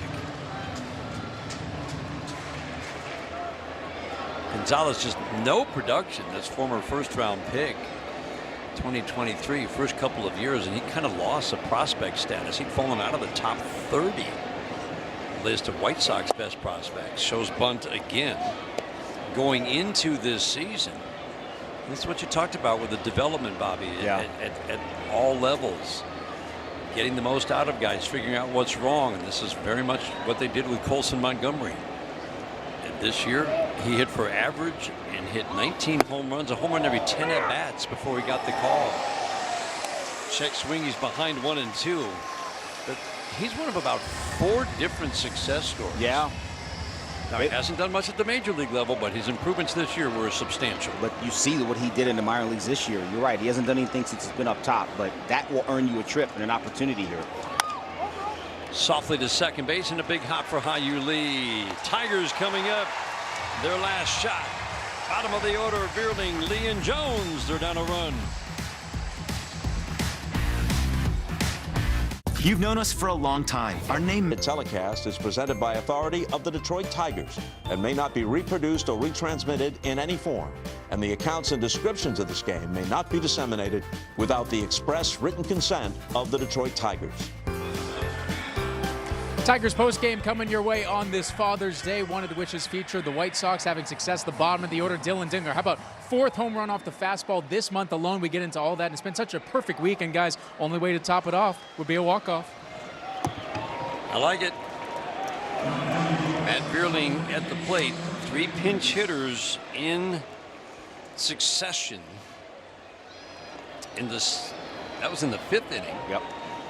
Vierling, Lee, and Jones. Means that Sir Anthony Dominguez, the righty closer who is tougher on righties, gets to face 3 righties in the bottom of the 9th.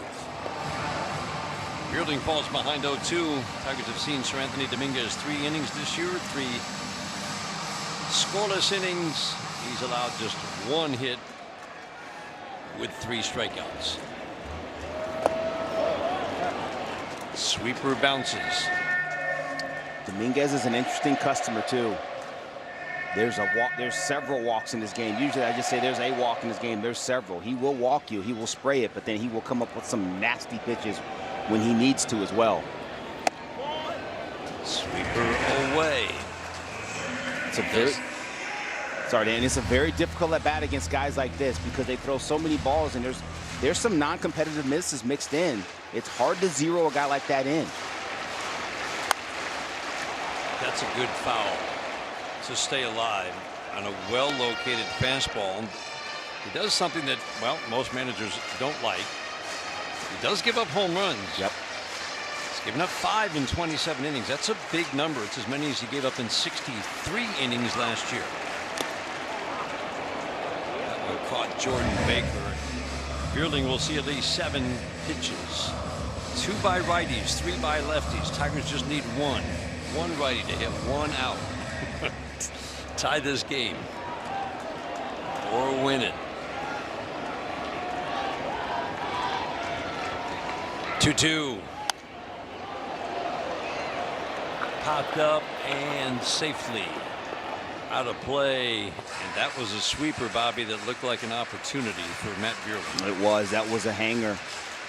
He was on the inner third. He just threw that 4-seam fastball. His 4-seam fastball has some arm side run to it. He swings that front side open really quickly, and it's a lower arm slot. So that 4-seamer's not straight. And he throws that sweeper out of the same slot. Could be difficult for right-handers, but that one hung up for Matt Vierling. Pops another sweeper up. There's a little better sweeper. It's the first out in the 9th. 8-pitch battle won in the end by Sir Anthony Dominguez. Went right back to it, Dan. Threw a little bit better one. It was down outer third.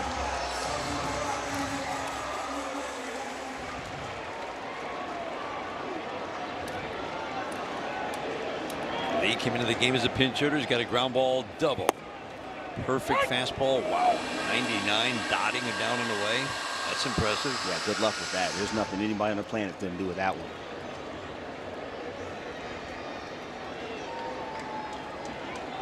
One for 2 for Lee in this game. He's had a lot of good at-bats going back to the series in Houston. Splitter makes it 0-2. Seen 2-seam fastball, 4-seam fastball, sweeper and splitter. All can be plus pitches for Dominguez. Big miss away. Lee's very aggressive, so he can't really take advantage of the wildness at times of Dominguez, especially when you fall behind 0-2. Good foul. Extends the at-bat. Jahmai Jones waiting on deck. You're just fighting right here if you're Hao-Yu Lee. You just fight, see if you can put something in play. Don't try to do too much. Stay short, stay in the middle of the field. Swung at ball 2. Well, we told you how tough of that bat it was from that arm angle. That four-seam fastball right there, that one had a little cut to it. Sure did.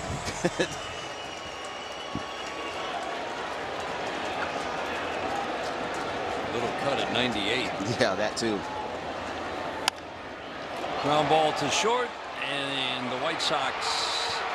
No, didn't salvage the finale. Jahmai Jones beat the throw. How about that? Sox may challenge. They will. And oh, you can't overturn that, Bobby. That's where I was going to go. You can't overturn that. The call on the field is the most important thing here. The call on the field is safe. You cannot overturn this. No chance. I'm with you, Dan. I agree. It's when ball hits leather. And Jahmai Jones. Crowd senses there's still life here. This is the best look. Great look. Yeah, I mean, you can't say that is convincing to overturn. No. It's the same instant. What a great look. Hustle single. Let's hope. For a guy who has fought the bear all year long. After review, the call on the field stands. The runner is safe. Chicago will lose the challenge. And it gives Kevin McGonigal a chance to come up with a big hit in the bottom of the ninth. That's the most important part. You flip it to one of your best hitters, arguably your best hitter on this team. Crowd sensing it. Lefties with 3 home runs against Dominguez this year. Sweeper away. 2 for 9 in the series with 3 walks for Kevin McGonigal, but you always feel good with this young man at the plate. The 1-0. 2-0. Dingler waiting on deck.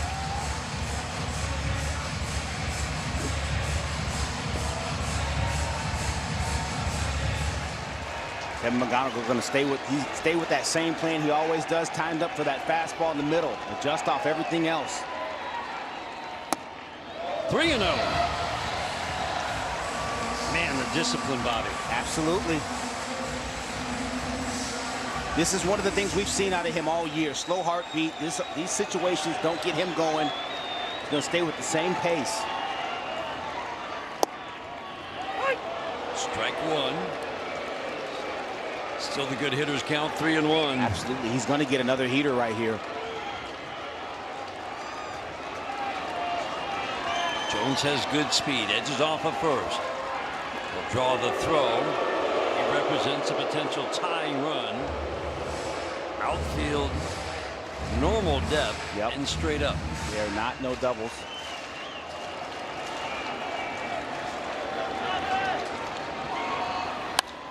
A base hit into right. Gets Jones over to third. Runners at the corners for the hottest hitter going, Dylan Dingler.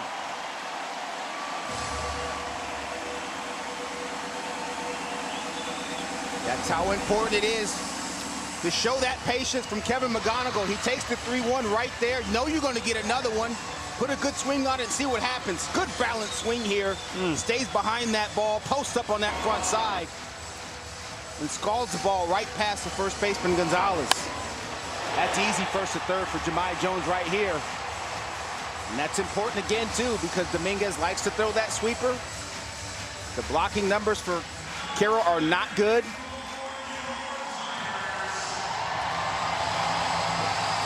But Dylan Dingler's coming to the dish. This is the guy you want up right now. 6 for 12 in the series, hitting .380 with power this month. Hit his 7th home run of the month. His last time up, last inning. Tigers trying to walk it off here in the bottom of the ninth.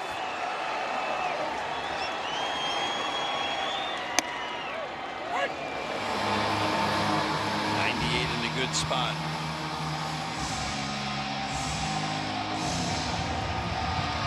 Dylan Dingler has been crushing fastballs. Tying run 90 feet away. Winning run at first. 1-1. You're seeing it good when you take that sinker right there. That's 99 with some depth to it. 40,000 plus on their feet here at Comerica Park.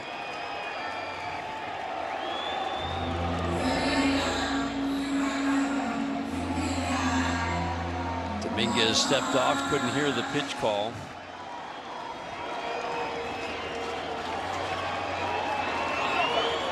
That should have been a pitch clock violation on Dominguez.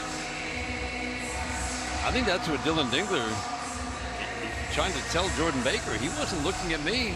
I was attentive to him.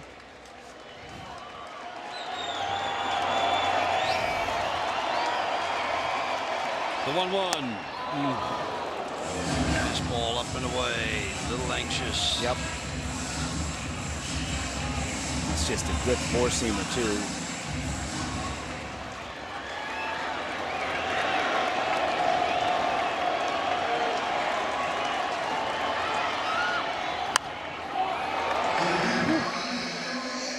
Good foul to stay alive. Feels like he's just going to continue to work him away. This is right. There's no doubt. There's probably likely a sweeper coming at some point. Tigers down a run, trying to do something about it in the bottom of the ninth. 2 on, 2 outs. And a base hit into left. McGonigal will get to third. Dylan Dingler does it again. How many times can one man deliver? We're tied at 3. I told you a sweeper was coming. He got one and he hung it.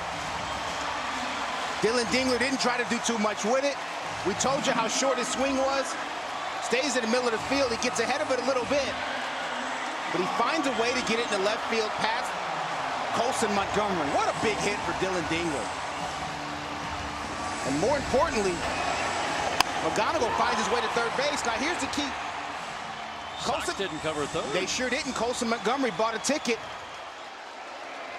Got caught watching. McGonigal's on third base. He's the winner. Carpenter trying to win it. Sweeper down. Go ahead and throw us another sweeper in the third right here. That works too. Try to go under the bat one too many times with Kerry Carpenter. McGonigal will be ready.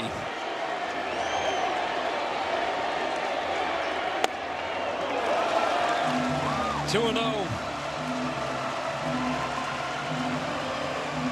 McGonigal clapping his hands down there at third. Winning run 90 feet away. 3 hits with 2 outs and the bases empty have tied it up. Carpenter trying to deliver the win. Dominguez is going to step off and look to first. There's nobody holding with Dylan Dingler. Gonzalez was holding earlier in the inning. That's how McGonigal squeezed his single into right. The 2-0. Shot grabbed by Gonzalez. And he wins the race to first. We're headed to extra innings. Fine play by Jacob Gonzalez to save the game for the moment for the Sox. Tigers tie it up. We're headed to the 10th.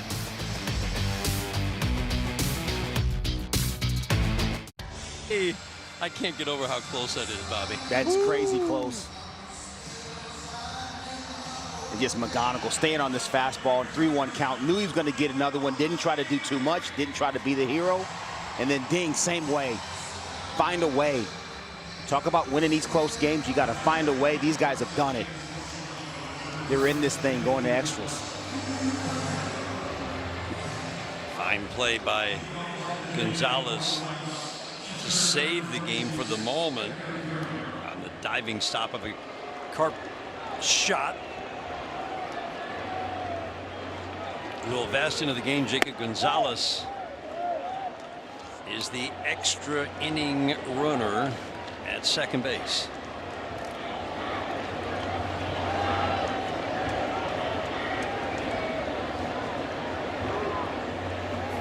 Tigers looking for the bunt, pinching in tight at the corners.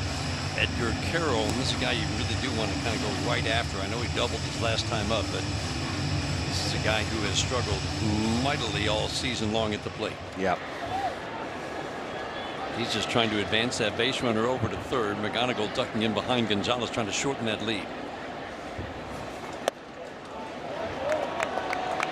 Change up away.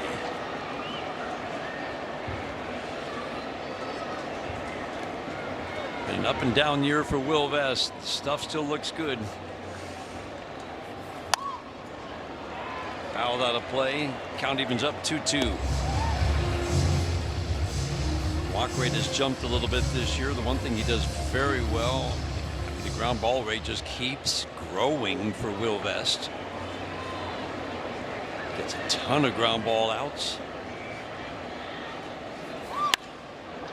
This one's in the air, and that's going to advance the base runner. Gonzalez heads to third, and he will make it easily ahead of the throw. Carroll's hit some deep fly balls in the last couple of days. Yes, he has. He got behind that one. It took off on Matt Drilling a little bit. It did. He got back there, made the play, but that ball carried out there far enough for Gonzalez to get to third base. Tristan Peters, big numbers against righties this year. Almost 320, some solid power. Good slider under the bat. That's a quality pitch there from Will Vest.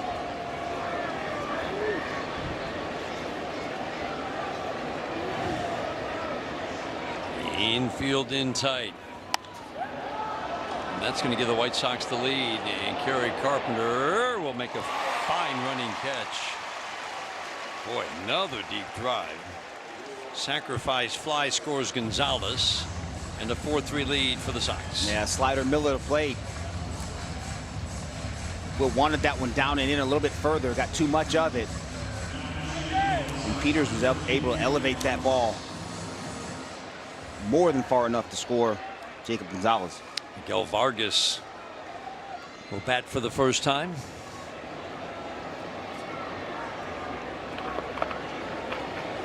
Pinch hitting for Acuna, had one of the biggest hits in this game. His first home run of the year was a 2-run shot.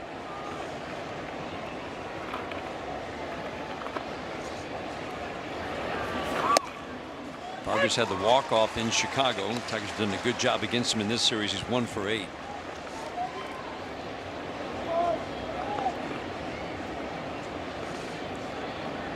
Tigers rally with 3 2-out singles with the bases empty and 2 outs in the bottom of the ninth to tie it. Now the Sox. It's a pretty good example of, I think, what certainly the discussion continues about where that extra inning runner should be placed. Yep. 0-2 is high, meaning that a reliever, if he gets 2 outs and a run scores, it doesn't seem like that's quite fair. Maybe place that guy at first. I don't think we'll ever see that. But it does make sense. You come in, done the job, gotten 2 outs on 2 ground balls or 2 fly balls, and a run scores. Yeah, I mean, it puts an emphasis on something that the Tigers have struggled a little bit with, is the swing and miss reliever at the back end of the bullpen.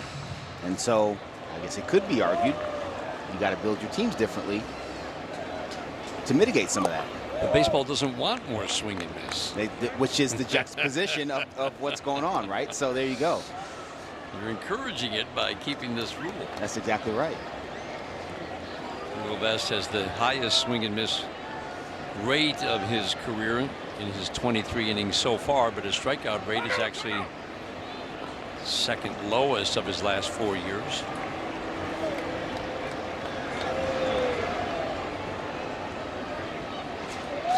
Two, the count on Vargas. Extra inning runner gets advanced by a fly ball and then scores on the fly ball. 4-3 Sox in the 10th. Check swing off his bat. I get the knob. Either the knob or that I got barrel? fooled the other day. Yeah, the barrel. Oh, got the underside. Wow. Yep.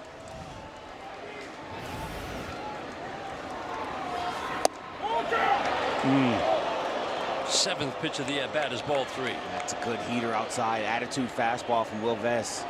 Just off. Strong, accurate strike zone for Jordan Baker all day today. Yes.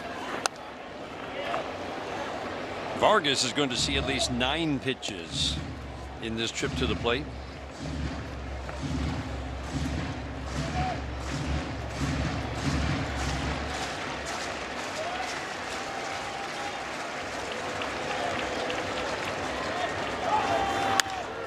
Popped up. Rodney Green just in left field. Will make the catch. Rodney Green will lead off. Torkelson and Keith to follow. Tigers down a run. Bottom of the 10th inning. They've had a tough time scoring runs in extra innings this year. Kerry Carpenter will be the extra inning runner. Brandon Eisert, who was the opener for Eric Fetty in game 1, got touched for a couple of runs in that game on a Matt Vierling home run. Vierling is due a 4th this inning. Tigers just haven't been able to get that extra inning runner home. No, it's been a struggle for him all year.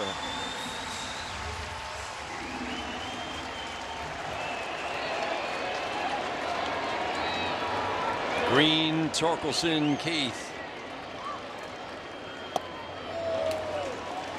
Rodney Green takes the fastball 89 away. Struck out in a 7-pitch at bat against Eisert in game 1. 1 for 3 with a walk today for Riley. Got the good hitters count 2-0. Yeah, they're going to stay away from Riley. So he can't pull the ball on the ground.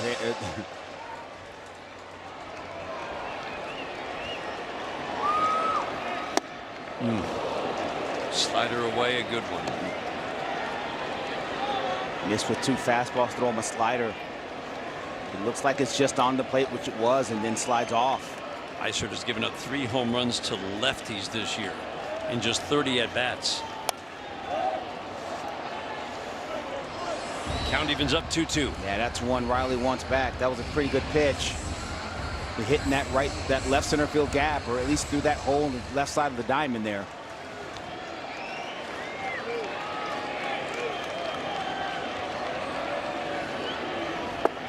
Good take.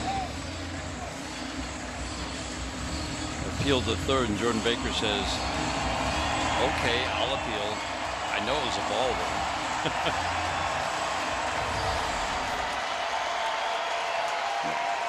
Nowhere close.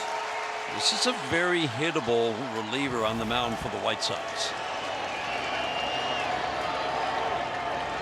3-2, base hit into right. Carpenter didn't read it off the bat, held up for a moment, so he'll stop at third. Tigers runners at the corners, nobody out on the 10th. Good swing. We got Torkelson. We've seen this movie before. Walk-off homer earlier in the year. Slap hands. See if he can't do it again. Eisert has not done a good job getting out righties. They hit him at a 300 clip. Not as much power as lefties. Carpenter at third, Green representing the potential winning run at first. Nobody out.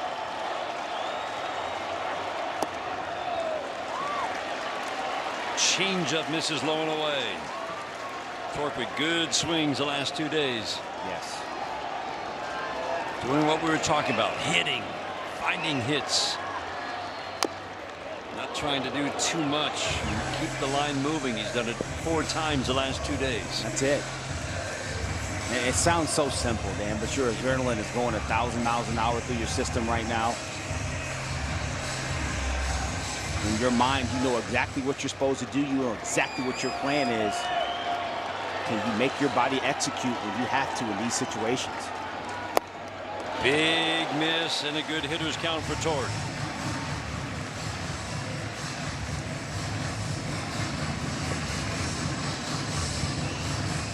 Eisert does not get Many ground ball outs. He has not had a double play turned behind him this year.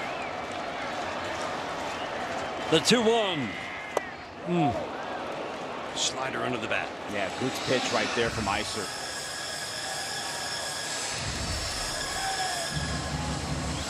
That's a really good pitch. Looks like a fastball inner third. And has enough depth and horizontal break to get under the bat. To the gap in left center. Carpenter is home. Green will hold at third. Tigers have tied it. Winning run 90 feet away. Dan, you talked about it. Good swings the last couple days. Just finding a way to get a hit. Spencer Torkelson gets a changeup that's up and out over the plate. Gets the barrel to it. Almost splits this gap and ends this game. But he gets the game-tying run in. You see Riley tracking that ball. He's on his horse. The key here is to just run until Joey Cora stops you. You don't assume that he's going to stop you. Run until he does. He's at third base. Nobody out. Infield in tight. Big miss on the slider. Keith's 1 for 4 today. Infield in. Hitting lanes open up. Outfield very shallow. Took a rip at a 90-mile-an-hour fastball, 1-1. Same thing applies here for Colt Keith. Something he's done a nice job of, staying in the middle of the field, setting his sights over that shortstop's head. You know you're going to get stuff away from you in this situation. The 1-1. Softly to first. And they will. Wow. He didn't get the out at first. No, he did not.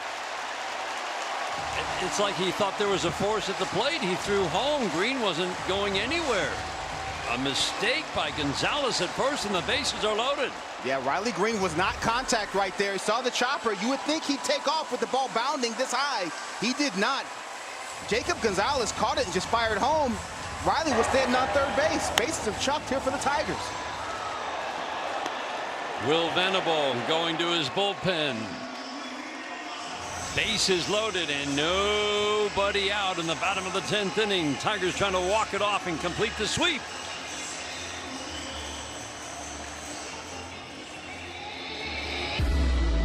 Mobile became an iconic brand by pioneering The Riley Green sharp line drive single to right center. Spencer Torkelson the deep drive to the gap in left center. That ties the game. Colt Keith the high chopper to first. Gonzalez forgot to do job one, get the out at first base. Jordan Hicks, fireballing righty, whose results have never really matched the arm strength. Just off the injured list with a right lat strain, takes over on the mound. Big arm. Sits 98, 99 miles an hour. He'll be over triple digits when he's right. The second PitchCom issue, so they are out of PCIs. They do not get another.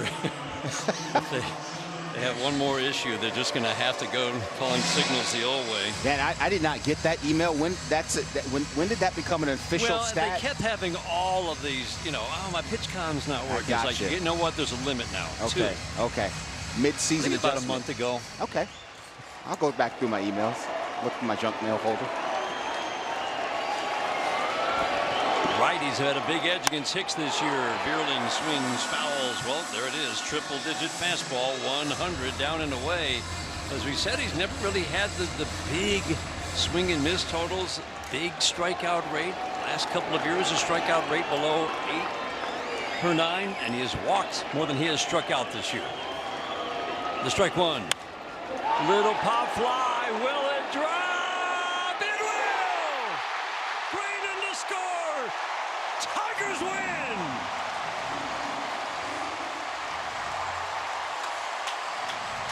Boys needed that one, Dan.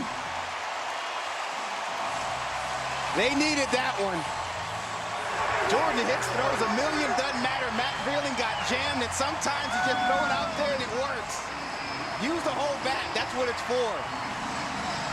Those two guys right there are the righties the Tigers have been looking for, and they both contributed the big hits late. Let's go.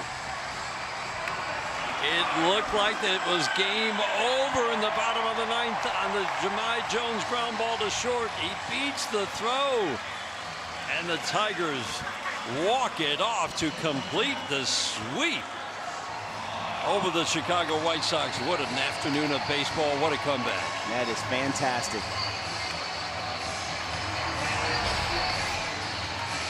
That's a 100-mile-an-hour sinker that's in off the plate. Matt Vreeland gets jammed, and he just nestles it ever so slightly. I got to ask you, Dan, is that a blinder? Does that qualify as a blinder? No. Or does it hit too hard? Yeah, it's too high. Too high, okay. But guess what it is? It's a knock, and It's Tigers a win.